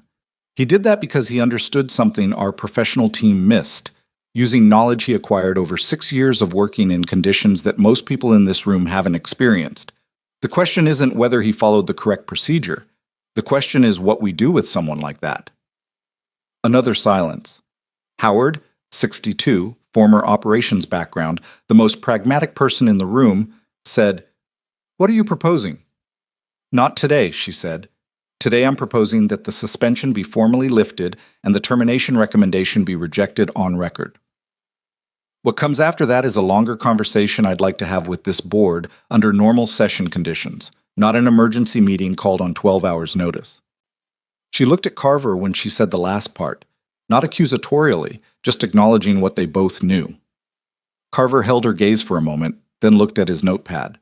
The vote to reject the termination recommendation passed 6-2. Carver and Reyes against. Everyone else, including Howard, for. It wasn't a victory exactly. It was a held position, and Vanessa knew the difference. She found Davies at the hallway afterward, and they walked back toward the elevators without talking for a moment, the way people walk when they're processing. "Reyes surprised me," Davies said. "Reyes wasn't wrong," Vanessa said. "The Meridian concern is real. If they use the unauthorized presence as a reason to challenge the negotiation's validity, they won't. It's not in their interest. They'd be acknowledging their own strategy was caught and identified." He paused. Although what? "Renard isn't finished," Davies said. "He didn't get what he wanted in that room. That's not a man who accepts that and moves on." She thought about the call Vasile had made to Ethan the day before. Senior position. European markets, substantially above current arrangement. She thought about Renard's notepad. Patience. "No," she said. "He's not." Ethan heard about the board meeting outcome from Angela in facilities, who heard it from someone in building operations, who apparently had a contact on the administrative staff. The specific mechanics of how building information traveled were something Ethan had learned early. The cleaning staff always knew things before the executive floor knew they knew, because the cleaning staff heard everything, and most people in offices treated them like furniture. He was running his floor sweep when Angela found him and said, "The board voted. You're staying." He kept the mop moving. "How close?" 6-2. 6-2. 4 people in a room of 8 had made the decision as if it required thought. He didn't say anything, and Angela, who was 24 and had good instincts about when to leave silences alone, left the silence alone. At 11:15, his phone buzzed with a text from an unknown number. The message was in Japanese, not formal Japanese, the Osaka inflection, which meant only one person in the city who had his number would have sent it. "The door we discussed is still open. Time is a factor. V. Not Vasil. Renard." He stood in the hallway of the 31st floor with his phone in his hand and read the message twice. Then he put the phone back in his pocket and went to restock the paper towel dispensers in the East Wing restrooms, because that was what was next on the list. The follow-up call with Meridian's team happened at 2 p.m., as scheduled. Vanessa sat at the head of the conference table with Davies to her left and 2 members of the legal team across from her, all 4 of them on a video connection with Braun's team in Geneva. Braun was on camera. Renard was not visible, which meant either he wasn't in the room or he was deliberately out of frame, and she suspected the latter. Braun opened with pleasantries, which was the first signal that the temperature had changed. The man she'd sat across from 2 days ago had been formal and efficient. This version of Braun was warmer, almost collegial the way people get when they've decided to try a different approach. "We appreciated the session," Braun said. "The depth of engagement from your team was impressive." "We have a strong team," Vanessa said. "Indeed." A slight pause. "We were particularly struck by the contribution of the individual who joined the afternoon session. The maintenance staff member, I believe." "Mr. Walker, yes." "Quite remarkable. His language background is extensive." "It is," she said, neither confirming nor denying anything about what Ethan's current status was or wasn't. Braun nodded slowly. "We've been reviewing the outstanding points from Tuesday's session. Our legal team has prepared revised language on several of the flagged clauses." He glanced at someone off camera. "We'd like to propose a revised framework for Section 14 specifically." Davies was already pulling up the documents on his laptop. He He scrolled to section 14 and his eyes moved fast across the proposed revisions. "Give me a moment," he said, not to Braun, but to Vanessa, quietly enough that the video feed probably didn't catch it. She gave him the moment, kept her attention on Braun, who was doing the thing that experienced negotiators do during pauses, remaining comfortable in the silence, not filling it, letting the other side use it however they needed to. Davies wrote something on the notepad beside his laptop and pushed it toward her without looking up from the screen. Language is cleaner. Most flags addressed, but subclause 14, D, new insertion. Liability trigger on regulatory audit initiation, not audit finding. That's worse than the original. She read it without reacting. "Mr. Braun," she said, "the revised framework looks substantially improved on the main flags. We'll need to work through the details on subclause 14D. The audit trigger language is new and needs technical review." Braun nodded. "Of course. Can we schedule a working session for that clause specifically? Davies and your legal lead, technical level?" "Certainly." Braun smiled, which was a thing she'd seen him do twice now, and which didn't yet feel entirely natural on his face. "We're committed to getting this right. Both parties benefit from a clean agreement." After the call ended, Davies sat back and looked at the ceiling for a moment. "Subclause 14, D," he said. "Tell me." The original force majeure issue was about regulatory non-compliance triggering penalties. They've addressed that. But 14D moves the liability trigger to the initiation of a regulatory audit. Not the finding, the initiation. That means if any regulatory body anywhere opens a preliminary inquiry into any aspect of the contract's implementation, the liability shift activates before there's been any determination of actual wrongdoing. Vanessa stared at him. "It's elegant," Davies said, with the tone of someone giving credit they don't want to give. "If you're not reading for it, it looks like they've cleaned up the section. The headline language is better. The embedded clause is worse, and it's buried in new language in a spot where the eye naturally moves past it after processing the improvements above." "Renard," she said, "has to be. That's not a drafting error. That's a deliberate insertion in a position designed to be overlooked after the main revision appears accommodating." She thought about the video call, Braun's warmth, the slight pause before he mentioned Ethan, the smooth pivot to the revised framework. "He knew we'd be reviewing it hard," she said. "Yes, so," Davies said, which means he also knew we'd probably catch it. "Then why include it?" Davies was quiet for a moment. "I don't know," he said, which was not something he said often, "unless catching it is part of the point." She was still thinking about that when her phone rang at 3:40. Not Carver, not Marcus, not anyone from the building. The number had a country code she recognized, Belgium. She answered. "Ms. Hale." The voice was older, female, with an accent that was French but not French, that's Belgian specifically, and educated. "My name is Isabelle Marchand. I am calling from the firm Marchand Delacroix and Associates in Brussels. We are legal counsel to several parties with an interest in the Meridian Group's current negotiating activities." Vanessa said nothing, waiting. "I'll be direct," Marchand said.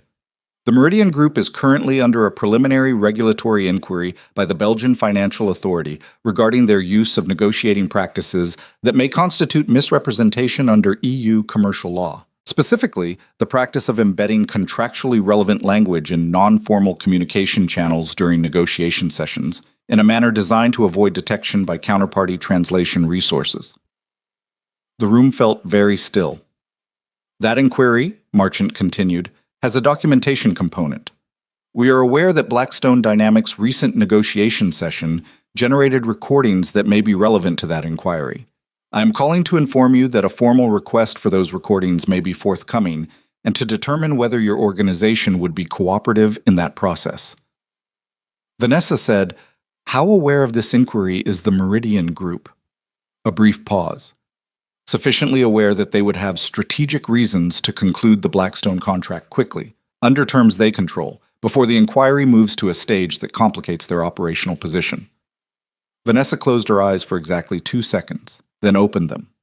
"Ms. Marchand," she said, "I'll need to consult with our legal team before committing to anything.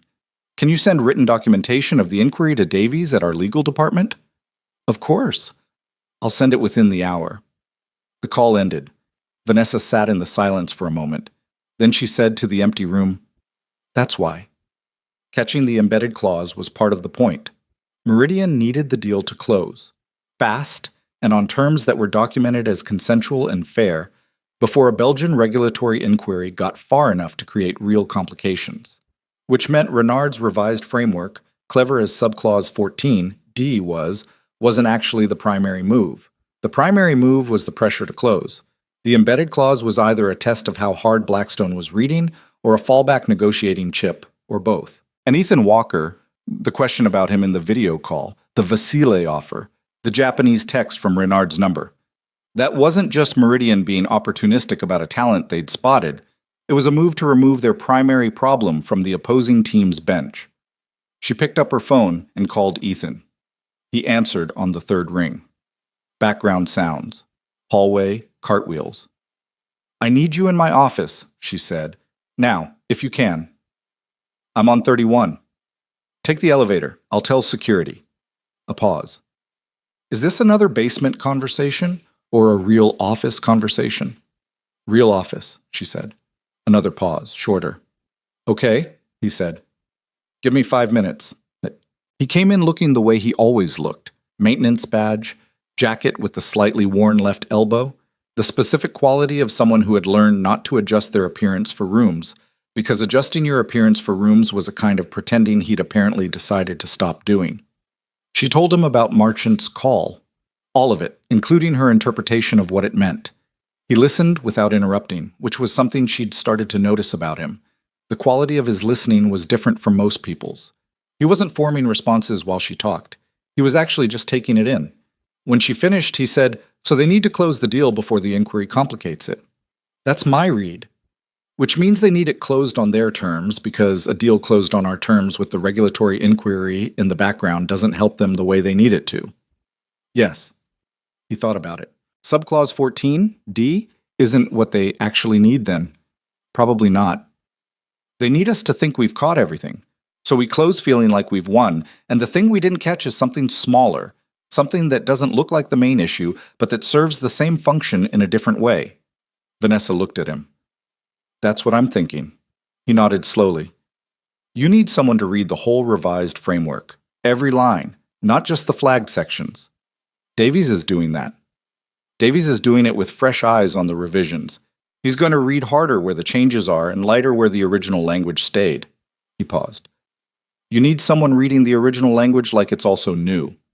She held his gaze. "I can do that tonight," he said, "if you can get me the document." She thought about Carver. She thought about the 6-2 vote and what the two were waiting for. She thought about the fact that what she was about to do would be visible, recorded, attributable. "I'll have Marcus send it to your personal email," she said, "not through the company system."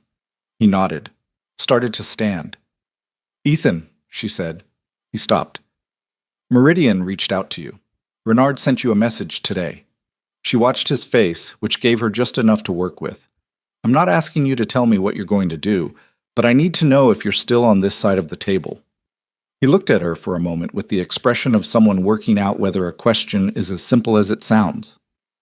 "I was sitting on a bench outside this building yesterday," he said, "thinking about whether I had any options.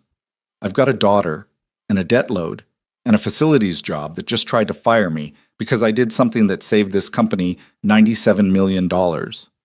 He stopped. Not dramatically, just checking whether the next part needed to be said. The question of which side of the table I'm on isn't complicated.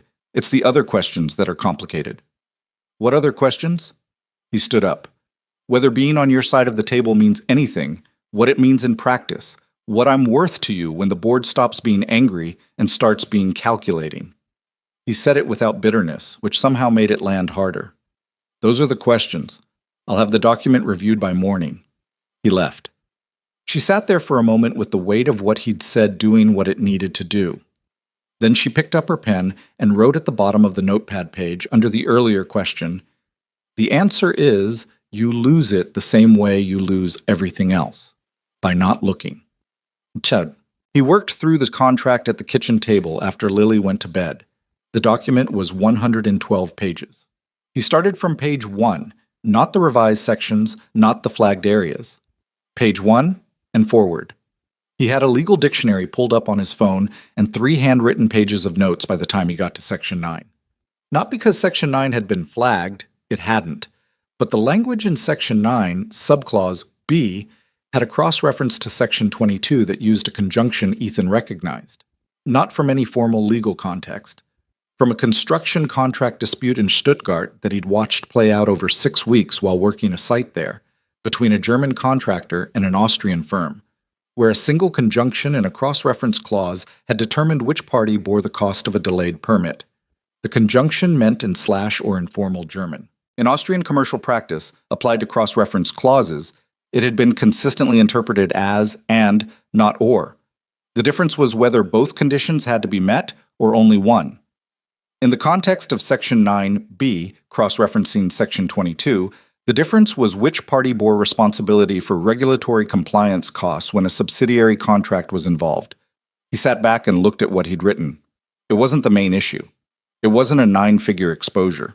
By his rough estimate, it was somewhere in the low tens of millions over the contract life. Meaningful, but not catastrophic, and exactly the kind of number that could get accepted in a negotiation as the cost of reaching agreement. Subclause 14, D, was the thing they were supposed to catch. This was the thing they were supposed to miss. He picked up his phone and typed a message to Vanessa's number. Not a call. It was 11:40, and she might be asleep, though he doubted it. Section 9b. The cross-reference to Section 22. The conjunction in the original German draft, if that's how the underlying version reads, changes the compliance cost allocation. Not a major clause, but not nothing. Could be the real play, while 14d is the distraction. He put the phone down and went back to page 1 of Section 9, reading it again more slowly. Lily's nightlight threw a yellow stripe across the hallway floor. The rain had stopped at some point, and outside the window the street was quiet and wet and lit orange from the lights below.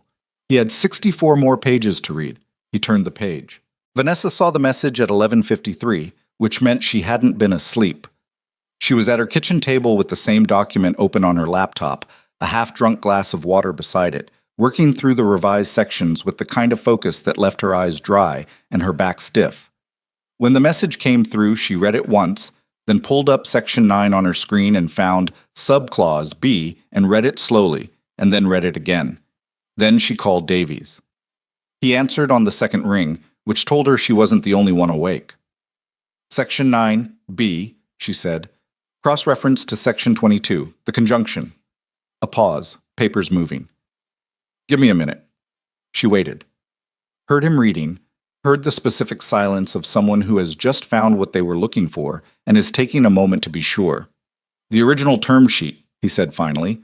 The underlying draft was prepared by Meridian's Geneva office. Their standard contract language is built on a German law framework.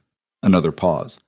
If the conjunction carries the Austrian commercial interpretation, Ethan thinks it does. Then the compliance cost allocation for subsidiary contracts shifts to us, not in every scenario, only when both a regulatory event and a subsidiary trigger occur simultaneously. But that's not a rare scenario in the sectors this contract touches. Over the contract life, at historical frequency rates for the relevant regulatory events in the EU pharmaceutical and logistics space. He stopped. She could hear him calculating. Somewhere between $12 and $18 million. Not catastrophic, she said. No, but you don't need catastrophic if you've already accepted it as the cost of reaching agreement. A pause.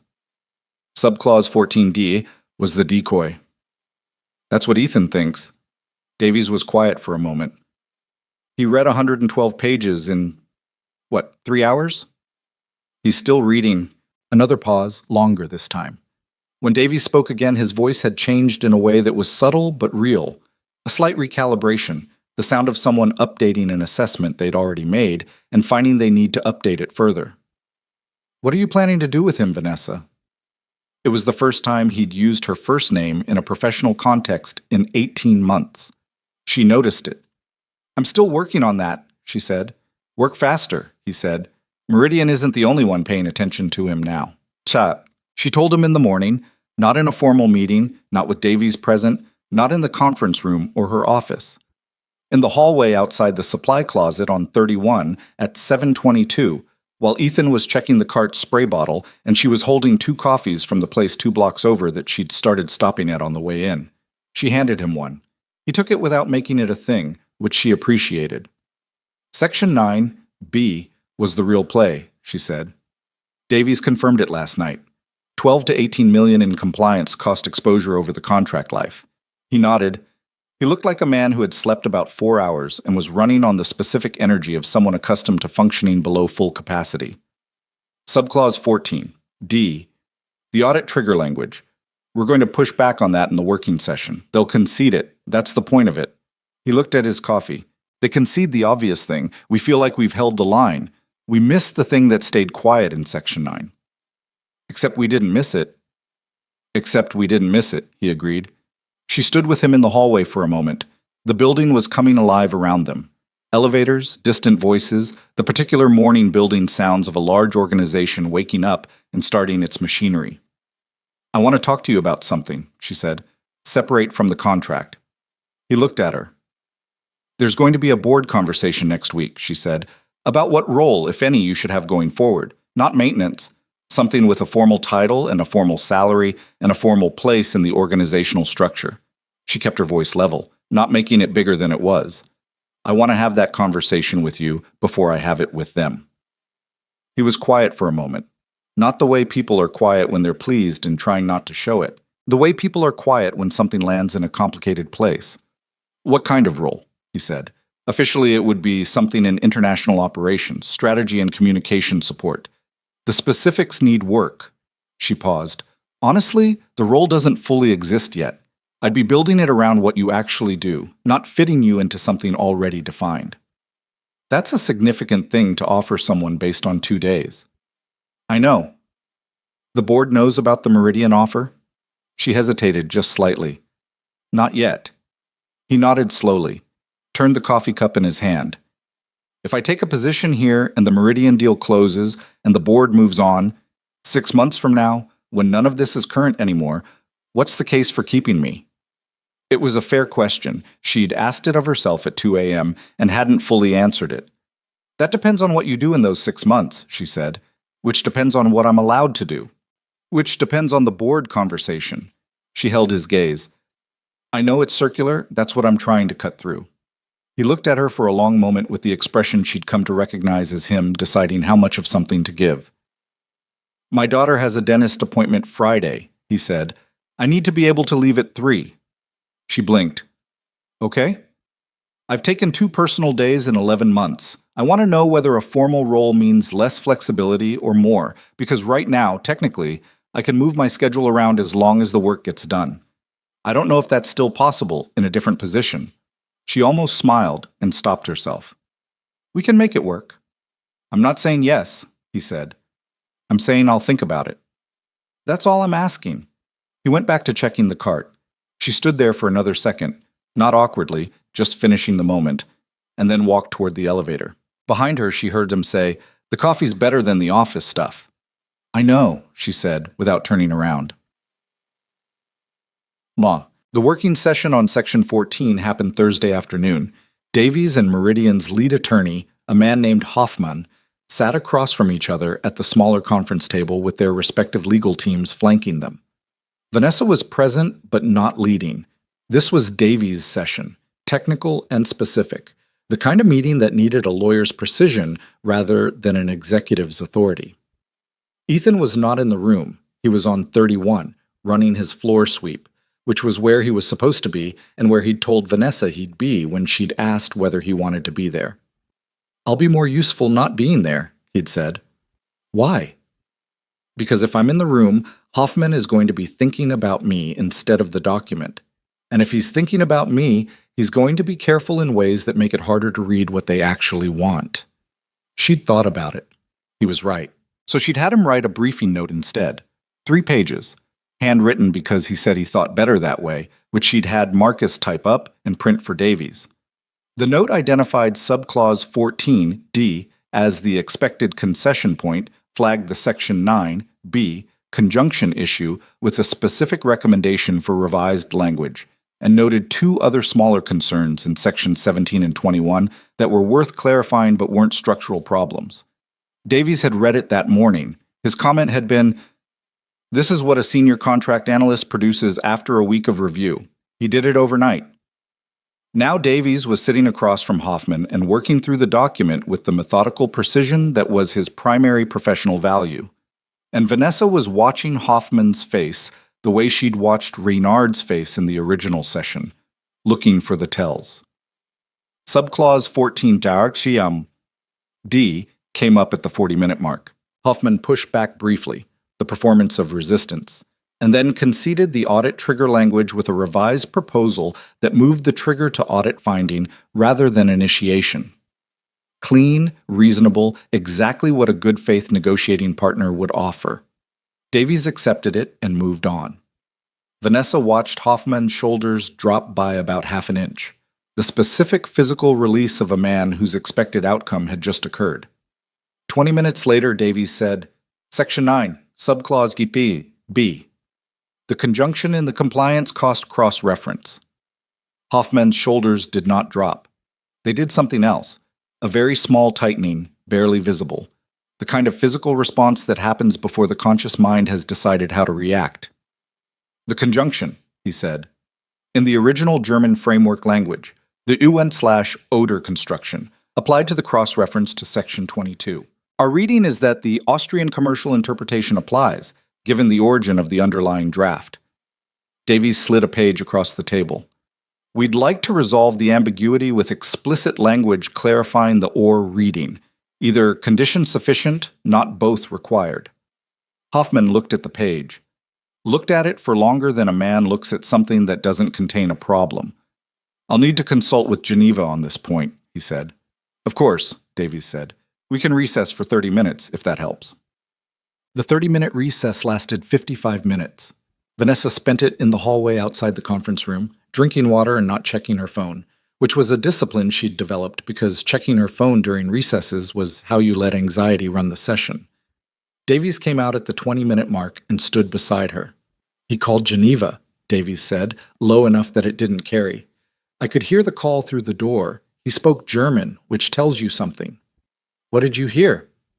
"Enough to know that the Section 9 issue was not supposed to come up." He paused. The word unmöglich, impossible, was used twice, and a name, Renard. She absorbed that. "They're recalibrating," she said. "They're recalibrating," he confirmed. Which means the Section 9 language was deliberate, which means Ethan was right, which means Renard built a fallback into the original language and was counting on us accepting the 14D concession as the win and not reading back into the sections we hadn't flagged. Davies looked at the closed conference room door. He's going to come back in and offer a compromise on the conjunction language, not the full revision we want, something that looks like a compromise but preserves some of the ambiguity. "Don't accept it," she said. "I know." He paused. "Vanessa, when you go back to the board next week, the conversation about Ethan's role, you should know that Hoffman clocked the name in my briefing notes." She looked at him. "You had his name on the document?" "Standard sourcing notation. E. Walker, briefing." Hoffman saw it. Davies's voice was careful. He called Geneva, and Geneva called Renard, and Renard now knows that Ethan is working this negotiation from the inside, not in maintenance. The hallway felt slightly colder.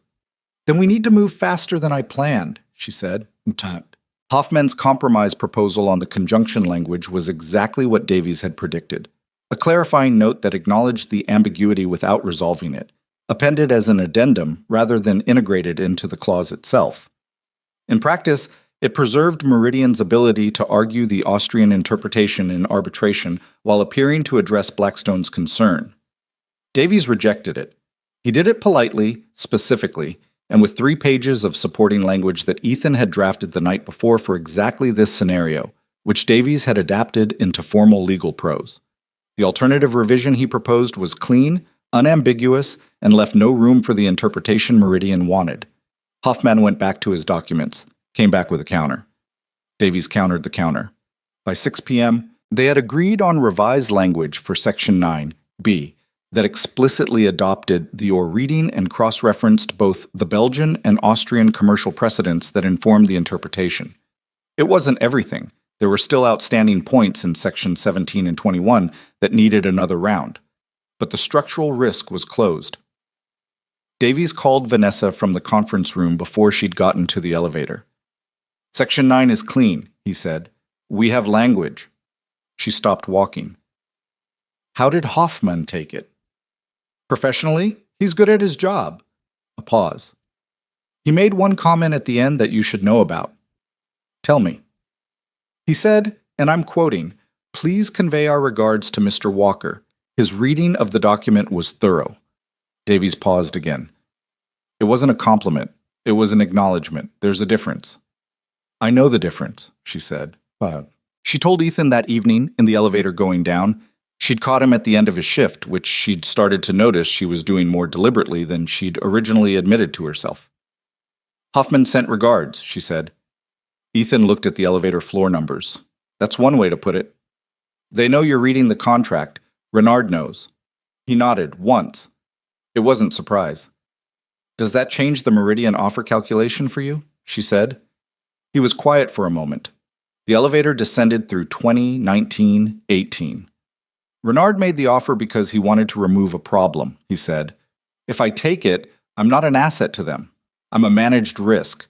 They'd put me somewhere visible and useful enough to justify the salary, and somewhere they could watch what I was doing." He paused. "That's not a job. That's a different kind of fence." She looked at him. "I've lived inside enough fences," he said. "I know what they feel like." 16, 15, 14. "The board meeting is Monday," she said. "I'm going to propose a formal role. Senior International Strategy Analyst. That's the title I'm working with. It's not perfect, but it's defensible within the existing structure." She paused. "Carver is going to push back." "What does Carver want?" "Carver wants the company run the way companies like this have always been run. Predictably, within established protocols, with people in the roles they were hired for." She said it without heat. "He's not wrong that there's a value in that. He's just wrong about what it costs." "And the others?" "Howard is movable. Reyes is the harder case. She's still worried about the Meridessa relationship and whether having you formally in the negotiation changes Meridian's legal position on challenging the process. She thought about the 6-2 vote from the emergency session and what it had cost to get there. I need 3 more votes beyond what I have. Howard is one. The other 2 are going to require a case that goes beyond this deal." "What kind of case?" She looked at him. "That's what I've been trying to figure out." 11, 10, 9. "There's a program," he said. "Or there could be. Not just me. Systematic. A way of identifying people in the organization who have skills and knowledge that don't match their current roles. Not because of failures on their part, but because nobody ever asked." He said it carefully, like a person who's had an idea for a while and hasn't said it out loud. "I'm not the only one. The woman who runs the mailroom, Sarah, I've talked to her. She has an accounting background from before she immigrated. Took the mailroom job to get into any organization and never got moved. The guy who does IT hardware on 28, he's been building financial models on his own time for 3 years, never shown anyone." The elevator stopped. Ground floor. The doors opened. Neither of them moved for a second. "You've been thinking about this," she said. "I've had time," he said. "Night shifts are quiet." She stepped out. He followed. In the lobby, with the evening city visible through the glass, she stopped and turned to face him. "If I build that case, the program, I need data, names, backgrounds, the specifics of what's being missed." She paused. "That's work that's not in your job description." "Lots of things aren't in my job description," he said. She almost said something that would have been too much, like she could feel it forming, and stopped it. Instead, she said, "Monday, be in the building." "I'm always in the building," he said, and pushed through the door into the evening. The weekend was quiet and wasn't. Saturday morning was Lily and the library, which was a non-negotiable weekend fixture. Lily had opinions about which library, which section, which table, and Ethan had learned to navigate all 3 with the specific diplomacy required by a 6-year-old who reads above her grade level and has a system. They spent 2 hours. Lily checked out 4 books, which was 2 more than the bag was comfortable holding. He carried it anyway. On the way home, she said, "Oh, are you changing jobs?" He looked down at her. "Where did you hear that?" "Sandra said you might be. She told Mrs. Patterson and I heard." He was quiet for half a block. "I might be. I don't know yet." "Would you still be at the same building?" "Same building." She processed this. "Would you have to wear a different thing?" "Probably." She thought about that for a moment with the seriousness that she brought to things that mattered. "I like your current jacket," she said. "I know," he said. "I'll keep the jacket." She seemed satisfied with this. She reached up and took his hand, and they walked the rest of the way home with the overfull library bag banging against his leg. And he thought about Section 9B and Claude Renard and a board meeting on Monday, and whether any of it was as solid as it felt. And then he stopped thinking about it because Lily was narrating the plot of a book she'd already started and required his full attention for the interesting parts. Sunday night, his phone rang at 9:15. He was doing dishes. He dried his hands on the kitchen towel and looked at the screen. The number had a Belgian country code, but it wasn't the same number as Marchant's. He answered. "Mr. Walker." Renard's voice, in English this time. Not Osaka dialect, not any of the languages that had been deployed in that conference room. Just English, clear, and direct. "I hope I'm not calling at a bad time." "You're calling on a Sunday night," Ethan said. "I am," Renard agreed. There was something almost wry in it. "I want to be honest with you. The offer from Vasily, the consulting role, that was a tactical move. I think you knew that."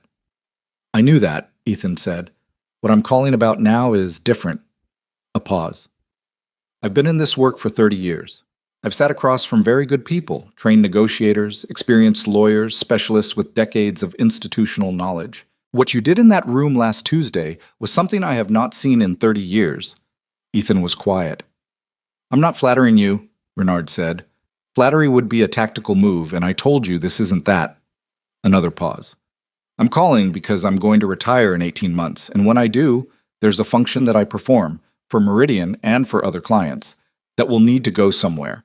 I haven't found the right person. Most people in this field develop one skill very well and stop there. You have something different."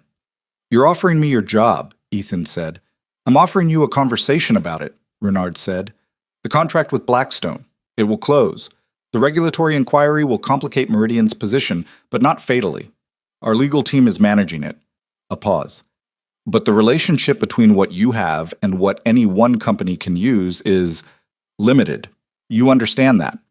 Ethan looked at the dishes in the rack, the yellow nightlight glow coming from under Lily's door. "What you're describing," he said, "is being useful to whoever pays the most, without having a side. Most sophisticated professionals in international work operate that way," Renard said, without apology. "I know," Ethan said. "I'm not criticizing it. I'm just naming it." Renard was quiet for a moment. "You have a different preference." "I have a daughter," Ethan said, "and she's going to grow up and ask me what I did, and I want to be able to answer her." He paused. "That's probably not a factor you've had to wait." A longer pause. "No," Renard said. "It isn't." "I appreciate the call," Ethan said. "I mean that." "I know you do," Renard said, and the line went quiet. Monday morning. The board meeting was at 10. Ethan was in the building at 7, same as always. Floor 31, cart check, spray bottle upright, left wheel cleared of the carpet fiber it had caught on Friday. He worked the East Corridor first, which he always did because the East Corridor had the most foot traffic and needed the most attention in the early hours. At 9:15, Davies appeared at the end of the corridor. That was unusual. Davies didn't come to 31. "You should know what she's proposing," Davies said, when he got close enough to talk without projecting. "Before the meeting." "She told me the outline," Ethan said. "The outline, yes, but the full proposal." Davies paused. He was a man who did not have a lot of tells, but he had the look of someone who had spent the weekend reading something and had not entirely finished processing it. "She wrote a 12-page case document. Title is Hidden Capital, a framework for identifying and developing non-traditional talent at Blackstone Dynamics. It includes the program you described to her." He paused. "It also includes a proposed role and title for you, a compensation structure, and a formal acknowledgement of your contribution to the Meridian negotiation, with the dollar figure attached, as the founding case study. Ethan had stopped moving the mop. She built the whole board case around it, Davies said. Not just around you. Around the idea, the program, the principle. He looked at Ethan steadily. Carver is going to try to kill it. He has a prepared counterargument. I've heard pieces of it secondhand, and it's not nothing. He's going to argue cost, precedent, risk, organizational disruption. What does she need from me? Nothing, Davies said. That's the thing. She's not asking you to do anything. She's just... He stopped. Seemed to be deciding how to say the next part. She went to bat for someone she's known for a week, in front of a board that has been looking for a reason to question her judgment since she took this job. And she did it without asking you to make it easier for her. Ethan looked at him. I'm telling you, Davies said, because I've worked for her for 18 months, and I've seen her be smart, and I've seen her be tough, and I haven't always seen her be that. He straightened slightly, as if he'd said more than he'd intended. The meeting is at 10. Whatever happens, you should know what went into the room this morning. He left. Ethan stood in the corridor for a moment, the mop in his hand, the east wing quiet and ordinary around him. Then he went back to work.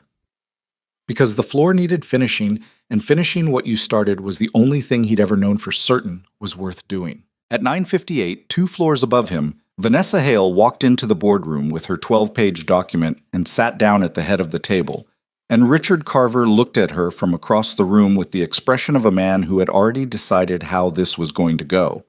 She looked back at him with the expression of a woman who had also already decided. The door closed. The board meeting ran 2 hours and 14 minutes. Ethan knew this because he finished the east corridor, restocked the supply closet, ran the west corridor, and was halfway through the server room paper towel check when Angela appeared at the door and said, "Meeting's done," with a face he couldn't read. He looked at her. "Davies wants you upstairs," she said. He put the paper towel roll back in the cart, straightened the spray bottle, took the elevator to 32 Shouts. Davies was in the small conference room, not Vanessa's office. He had his jacket off and his sleeves rolled, which Ethan had learned was the version of Davies that emerged after something difficult. There was a legal pad on the table with handwriting covering most of the top page, and a coffee cup that looked like it had been refilled several times. "Sit down," Davies said. Ethan sat. "The vote was 5-3, Davies said. "The program is approved. Your role is approved. Carver, Reyes, and a board member named Fountain voted against. Everyone else voted for." He looked at his notepad. The approved title is Senior International Strategy Analyst. The compensation structure Vanessa proposed was modified downward by the board. They approved 70% of her original number with a performance review at 6 months that can bring it to the full amount. He looked up. "It's still more than 4 times your current salary." Ethan was quiet. The program, the Hidden Capital Framework, was approved as a 12-month pilot. Vanessa will run it with a small internal team. You're listed as a founding contributor and will have a formal advisory role in identifying candidates. Davies set down his pen. "There are conditions. You'll need to sign an NDA covering the Meridian negotiation details. Your presence at the original session will be documented as an authorized emergency contribution, retroactively cleared. The security breach language is being removed from your file." "Carver accepted all of that?" Ethan said. "Carver accepted the vote," Davies said. "Those are different things." He leaned back slightly. "He made a statement before the vote. I want you to know what he said because you're going to encounter the effects of it in this building for a while. Tell me." He said that the program was a sentimentalized response to an anomalous event, that building organizational policy around a single exceptional case was how companies created costly structural exceptions they couldn't undo, that the correct response to what happened was to close the security gap, not to promote the gap. Davies paused. He was not wrong about everything in that argument. Vanessa's counter was better, but Carver wasn't wrong about everything. Ethan nodded. "Where is she?" "Her office. She asked me to brief you first." Davies gathered his notepad. "She's been in meetings since 7 a.m. She argued for 2 hours in there, and now she has a Meridian call at 3. He stood. "One more thing. The Meridian situation, Marchant's firm in Brussels sent the formal regulatory inquiry documentation this morning. Meridian's legal team has been officially notified. It changes the close timeline." "How much?" "They need the deal closed before the inquiry reaches the discovery phase, which Marchant estimates is 6 to 8 weeks. If we're not signed by then, Meridian may not be in a position to close at all. Their board will freeze major commitments pending the regulatory outcome. Davies looked at him steadily. That means we have leverage we didn't have last week. The question is how we use it. Ethan thought about Renard's voice on Sunday night. The contract will close, said with the confidence of a man who'd navigated worse. But there was a difference between navigating worse and navigating it on your own timeline. They'll push to close fast, Ethan said. Accept terms that look like the current revised draft. Skip the remaining outstanding points on Section 17 and 21 under time pressure. Exactly, Davies said, which is why I need you in the 3 o'clock. Ethan looked at him. Not maintenance, Davies said. The other capacity. Vanessa was at her desk when he knocked on the open door. She looked up, and he saw in her face something that wasn't quite relief. Something closer to the specific tiredness of a person who has been holding a position for a long time and has just been allowed to put it down. Davies told you, she said. Yes. He came in.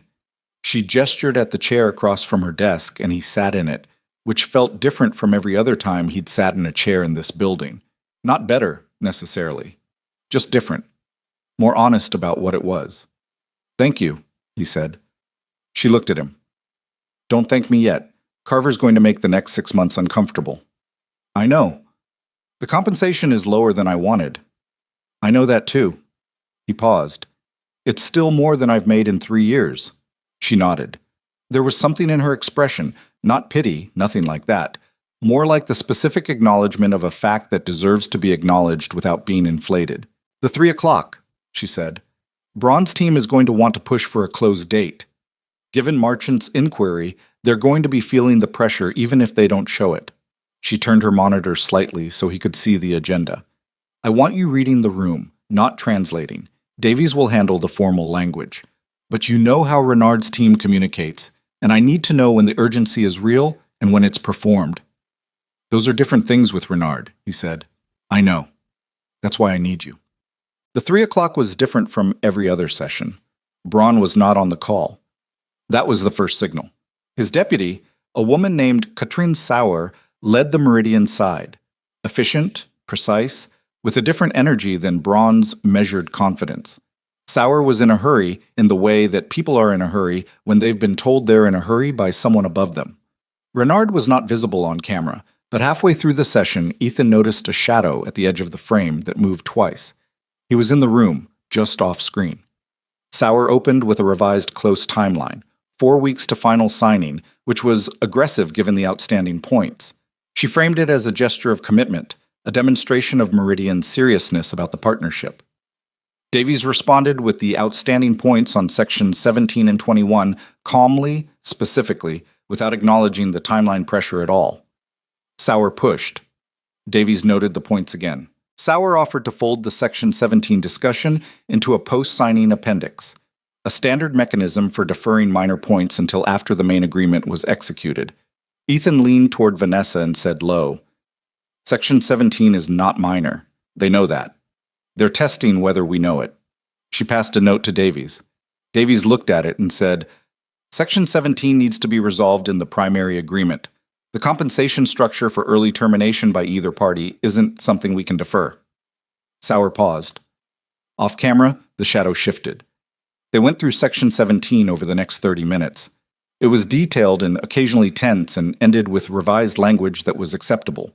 Not perfect, some residual ambiguity in the subclauses that Davies noted for the record, but that weren't structural problems.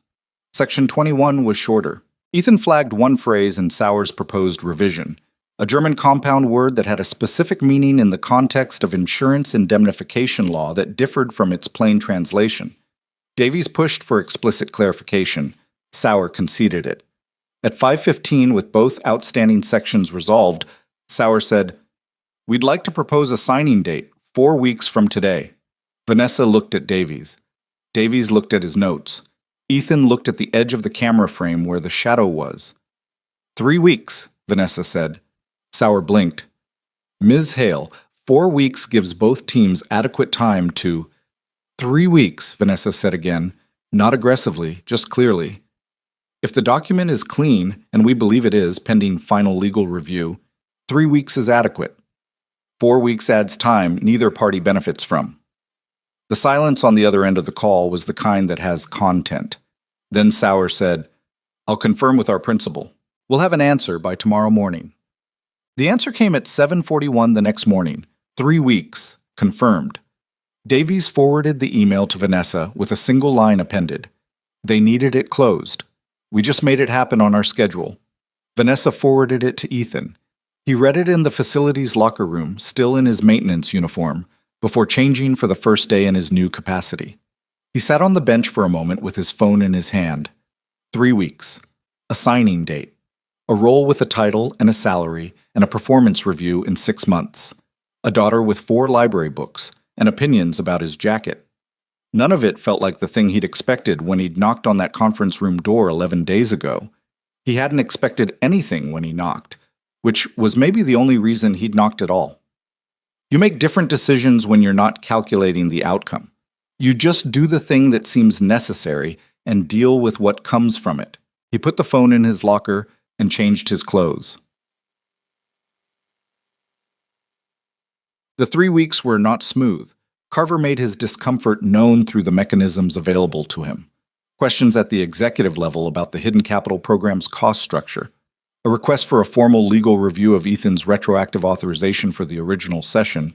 A quiet conversation with 2 department heads that Marcus reported back to Vanessa in careful, neutral language that she read correctly as a warning. Ethan encountered it directly twice. The first time was in the elevator when a senior VP named Patterson, someone he'd seen on the executive floor for 11 months without exchanging words, stepped in, registered who he was, and looked briefly at the ceiling for the duration of the ride. Not aggressive, just absent in the specific way that people are absent when they've decided someone doesn't warrant acknowledgement. Ethan rode the elevator, got off at his floor, went to his meeting with Davies. The second time was harder. He was in a working session with Davies and 2 members of the legal team when one of the attorneys, a man named Forsyth, mid-40s, good reputation, said something to the other attorney in a voice that was slightly too low, but not low enough. The words were, "This is what happens when we start rewarding people for breaking protocol." Ethan heard it. Davies heard it. Everyone in the room heard it. Davies looked at Forsyth. "The protocol," Davies said, in a voice that was very quiet and very precise, "that was broken resulted in the company avoiding $97 million in liability exposure. If you have a counterproposal for how we should have preferred the alternative, I'd like to hear it. If not, we have 15 pages to review." Forsyth said nothing. They reviewed the 15 pages. Ethan didn't say anything during the exchange and didn't say anything about it afterward. But in the elevator going down that afternoon, Davies said, "That's going to happen again." Not always that openly. "I know," Ethan said. "Does it—" Davies started and seemed to reconsider how he was phrasing it. "How do you handle it? The version of that which doesn't announce itself." Ethan thought about it. "Same way I handled it before," he said. "You do the work. The work is the argument. Everything else is noise." Davies looked at him for a moment. "That's either wisdom or stubbornness." "Probably both," Ethan said. The signing happened on a Wednesday afternoon, 3 weeks and 1 day after the timeline was confirmed. A minor scheduling adjustment on Meridian's end had pushed it by 24 hours, which Vanessa had accepted without renegotiating. The deal was clean, the date was close enough, and she'd learned over this particular process which hills were worth the energy and which weren't. The room was the same main conference room on 32. Same table, same windows, same gray city outside. But the configuration was different. Smaller, quieter. Braun was there in person. Sauer. 2 Meridian attorneys. On the Blackstone side, Vanessa, Davies, and 2 members of legal. Ethan was not in the room. He had not been invited, and he had not asked to be. The signing was a formality. The document was done, the language was settled, the work had already happened. Being in the room for signatures would have been theater, and he'd never been comfortable with theater. He was on 31, same as always, running the midday supply check. The building had the particular midday quiet of a Wednesday, most of the executive floor occupied with the kind of sustained work that doesn't make noise. He moved through the east corridor, checked the supply closet, noted that the left wheel on the cart was catching again, and made a mental note to requisition a replacement, even though he wasn't technically in the facility's supply chain anymore. Old habits. His phone buzzed at 2:47. A text from Vanessa. It's signed. He stood in the hallway and read it twice. Then he typed back, "Congratulations." She replied, "Come up when you're done down there." He looked at the cart, looked at the half-finished corridor, finished the corridor, because finishing what you started was the thing, and then took the elevator up. She was in her office with a bottle of sparkling water and 2 glasses, which he found unexpectedly funny. Not champagne, not wine, just sparkling water, because it was 2:50 in the afternoon and she had 2 more meetings, and that was the kind of person she was. $300 million, she said, pouring. Clean terms, he said. Clean terms. She handed him a glass. They touched them together without ceremony. The water was cold and the room was quiet, and outside the windows the city was doing what the city always did, indifferent to the particular victories and losses occurring 32 floors above it. "What happens now, Int?" he said. She sat down. He stayed standing, which he usually did in her office. It was a habit from the early conversations when standing had been the right posture for what he was, and he hadn't fully recalibrated. "The program launches next month," she said. "I need you involved in the identification process, talking to people at different levels of the organization, finding the gaps. The same way you found the mailroom manager and the IT hardware guy." She paused. "I want to start with 12 candidates, people who have something that the organization is sitting on without knowing it." "HR is going to push back on the methodology," he said. "The identification process doesn't fit their standard talent assessment framework." "I know. I'm meeting with the HR director Friday." A pause. "Would you come to that meeting?" He looked at her. "You want me to explain the methodology?" "I want you to explain what it found," she said. "You're the case study. The argument is more convincing coming from inside it than from above it." He thought about Carver's language, sentimentalized response to an anomalous event. He thought about what the counter to that argument actually was. Not a principles argument, not a values argument, but the simple concrete fact that the anomalous event had happened and had produced a result that couldn't be undone, and that the question was whether you learned from it or pretended it was a fluke and waited for the next thing you missed. "I'll be there," he said. Mike. The Hidden Capital pilot launched 6 weeks later with 11 candidates, 1 fewer than planned, because one person Ethan had identified declined to participate, which was their right and which he respected more than the participation itself. The 11 included the mailroom manager, whose name was Doris Campos. 53. Immigrated from Colombia 21 years ago. Accounting degree from a university in Bogota that the American system hadn't recognized without additional certification she'd never had time or money to pursue. She'd been running the mailroom for 9 years with a level of organizational precision that the financial operations team noticed once they started paying attention, which they hadn't done before because nobody looks at mailroom precision when they're thinking about talent.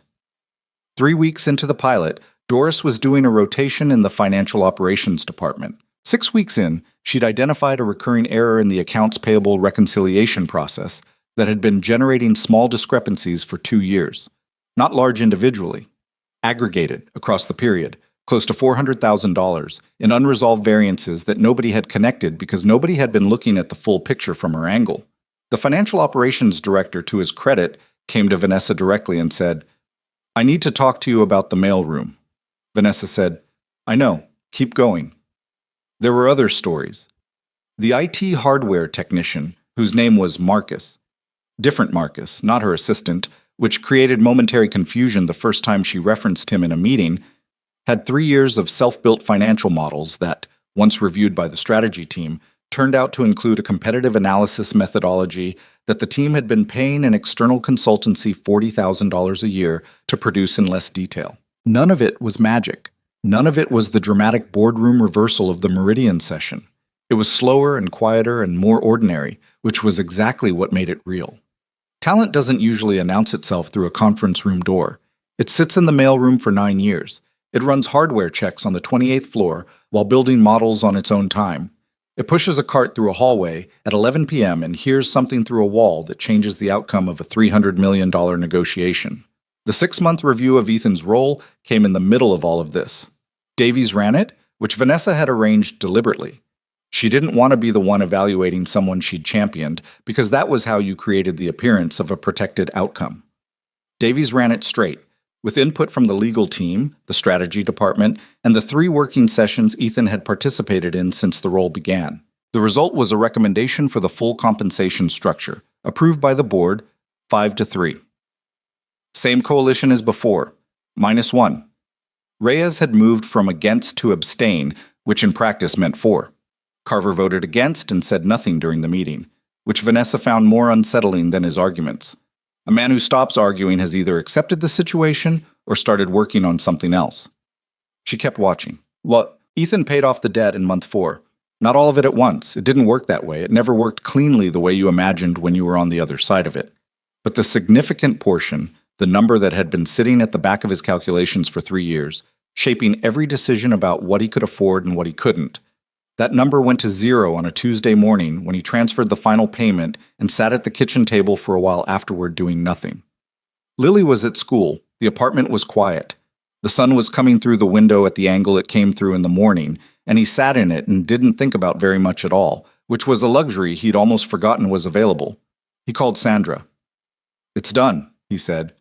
She knew what he meant. "Oh, Ethan." "Yeah," he said. "How does it feel?"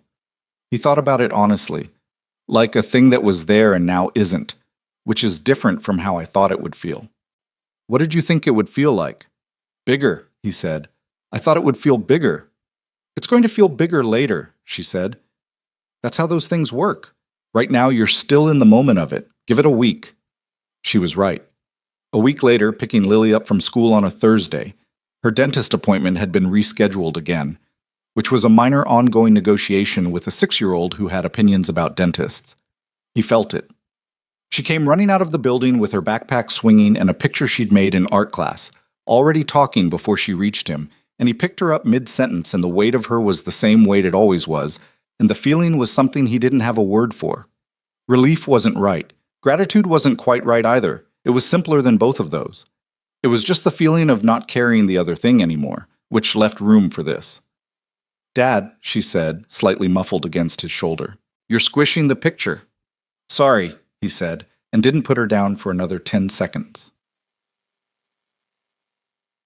The Meridian deal's implementation phase began in month 5. It was unglamorous work, coordination meetings, delivery milestone reviews, the ongoing administrative machinery of a large contract in motion. Ethan was involved at the edges, not the center. His role in implementation was translation support and cultural navigation in the joint working sessions between the Blackstone and Meridian operational teams, which happened monthly and involved the specific friction of 2 organizational cultures trying to execute something they'd agreed to in principle but hadn't yet figured out in practice. He was good at that friction, not at eliminating it, you couldn't eliminate it, but at identifying where it was productive and where it was getting in the way. That distinction turned out to be the most useful thing in the room more often than anyone expected. Claude Renard was not involved in the implementation phase. His name appeared in some of the early coordination documents and then stopped appearing, which Ethan noted without asking about. He got his answer in month 6 in an industry publication that Marcus, the assistant, flagged for him. A brief item. Renard was stepping back from active consulting work, effective immediately rather than at his planned 18-month date. No reason given.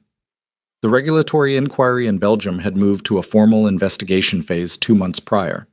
The publication noted these facts adjacently without drawing a connection, which was the kind of adjacency that meant something. Ethan read the item twice and then set his phone down and went back to the document he'd been reviewing. He didn't feel triumphant about it. He felt something more complicated.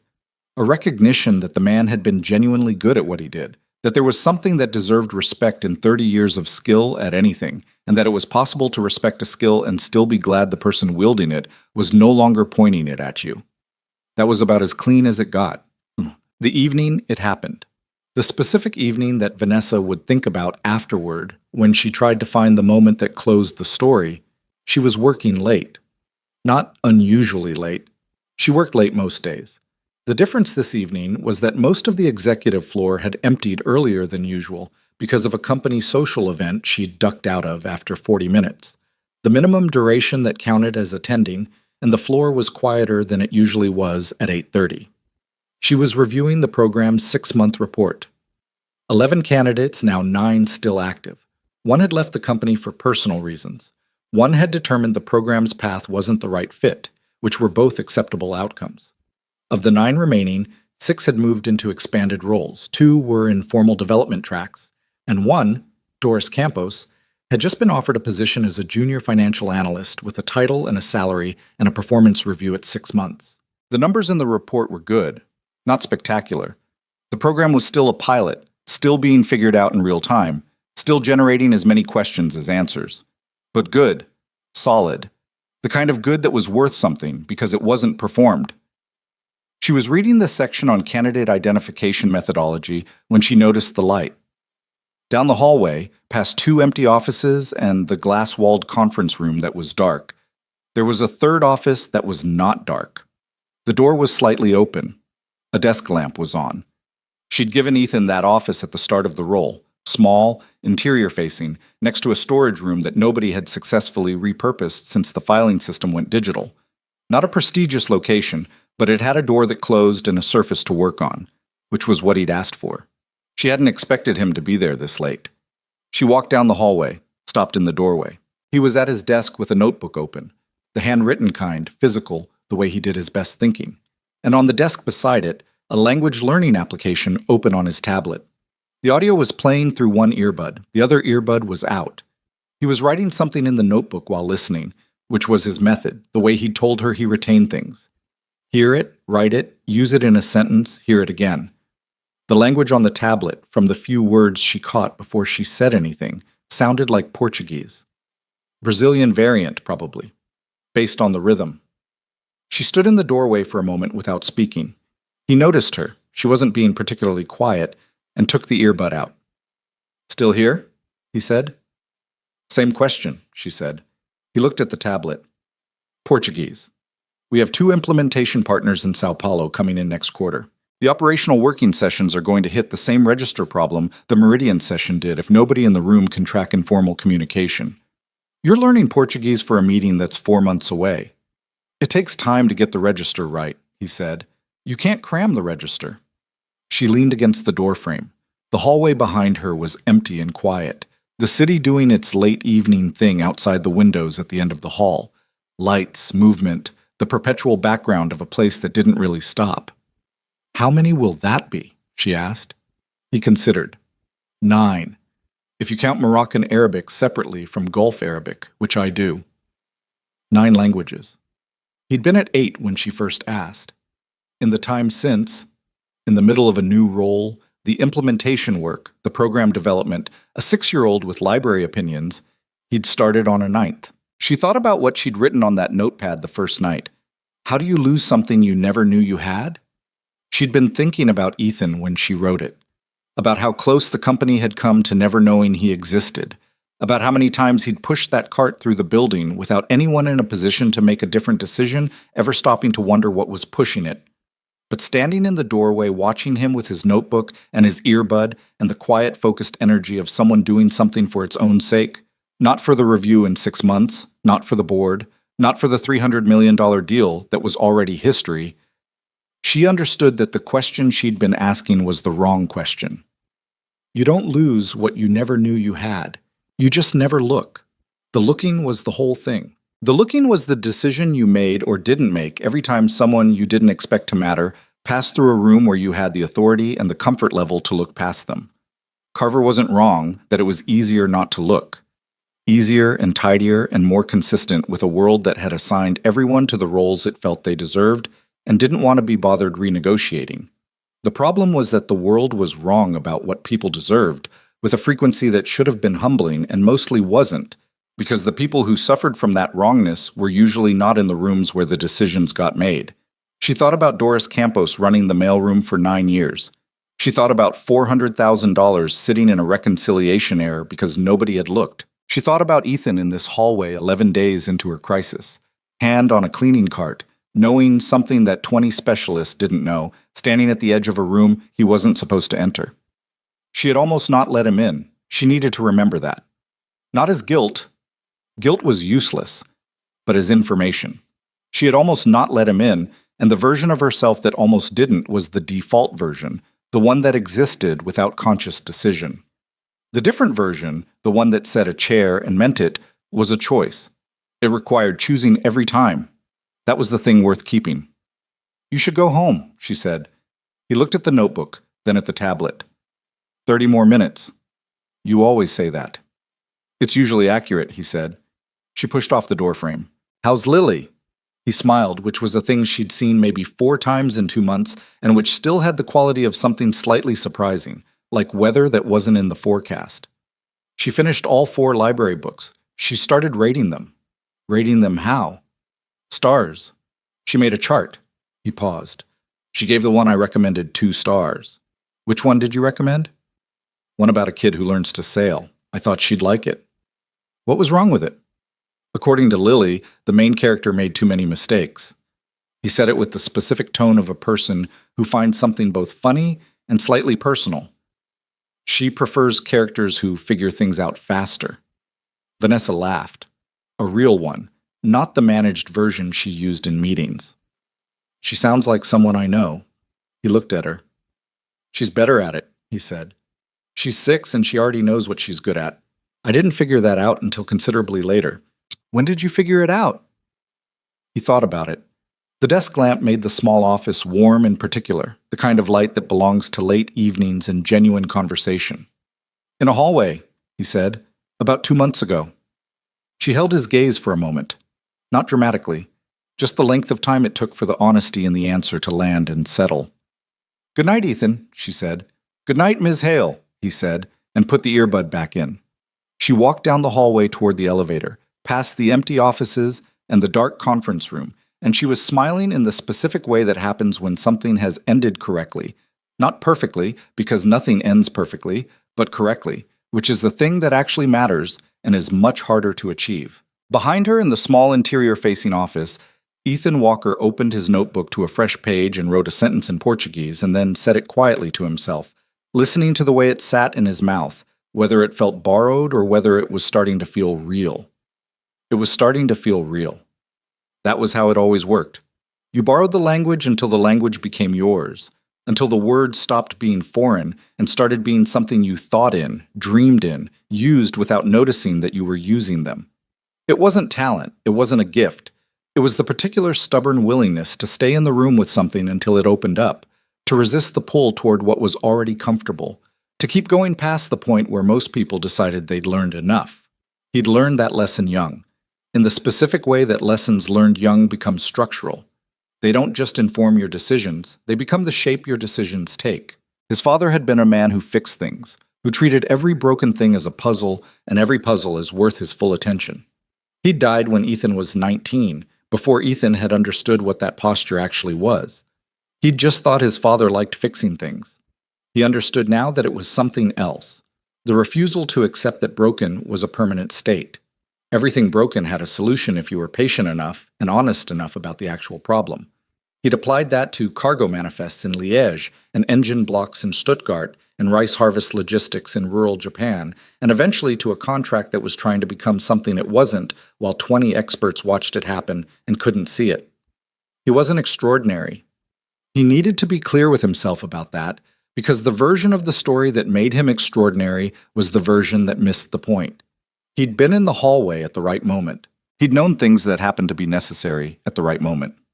He'd knocked on a door because it seemed necessary, and a woman on the other side of it had made a decision that most people in her position wouldn't have made, and that decision had mattered in ways that neither of them had fully predicted. Those were the actual facts. The rest of it, the program, the role, the salary, the debt that was now 0, the Portuguese he was learning in a small office at 8:30 in the evening, was what happened when the facts were handled honestly instead of tidied into a story that fit better. He wrote another sentence, said it again. The accent was still off. He could hear the places where his mouth defaulted to cadences from other languages, the muscle memory of 8 other ways of making sound. That was the work, finding where you were defaulting to what you already knew and pushing past it into what was actually there.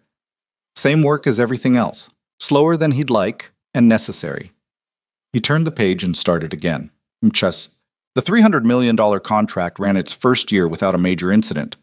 There were smaller ones, A delivery timeline that slipped 6 weeks because of a port closure in Rotterdam, a subsidiary compliance question in the Belgian market that required 3 rounds of clarification and one strongly worded letter from Davies before it was resolved, a personnel change on the Meridian side that briefly disrupted the working relationship at the operational level.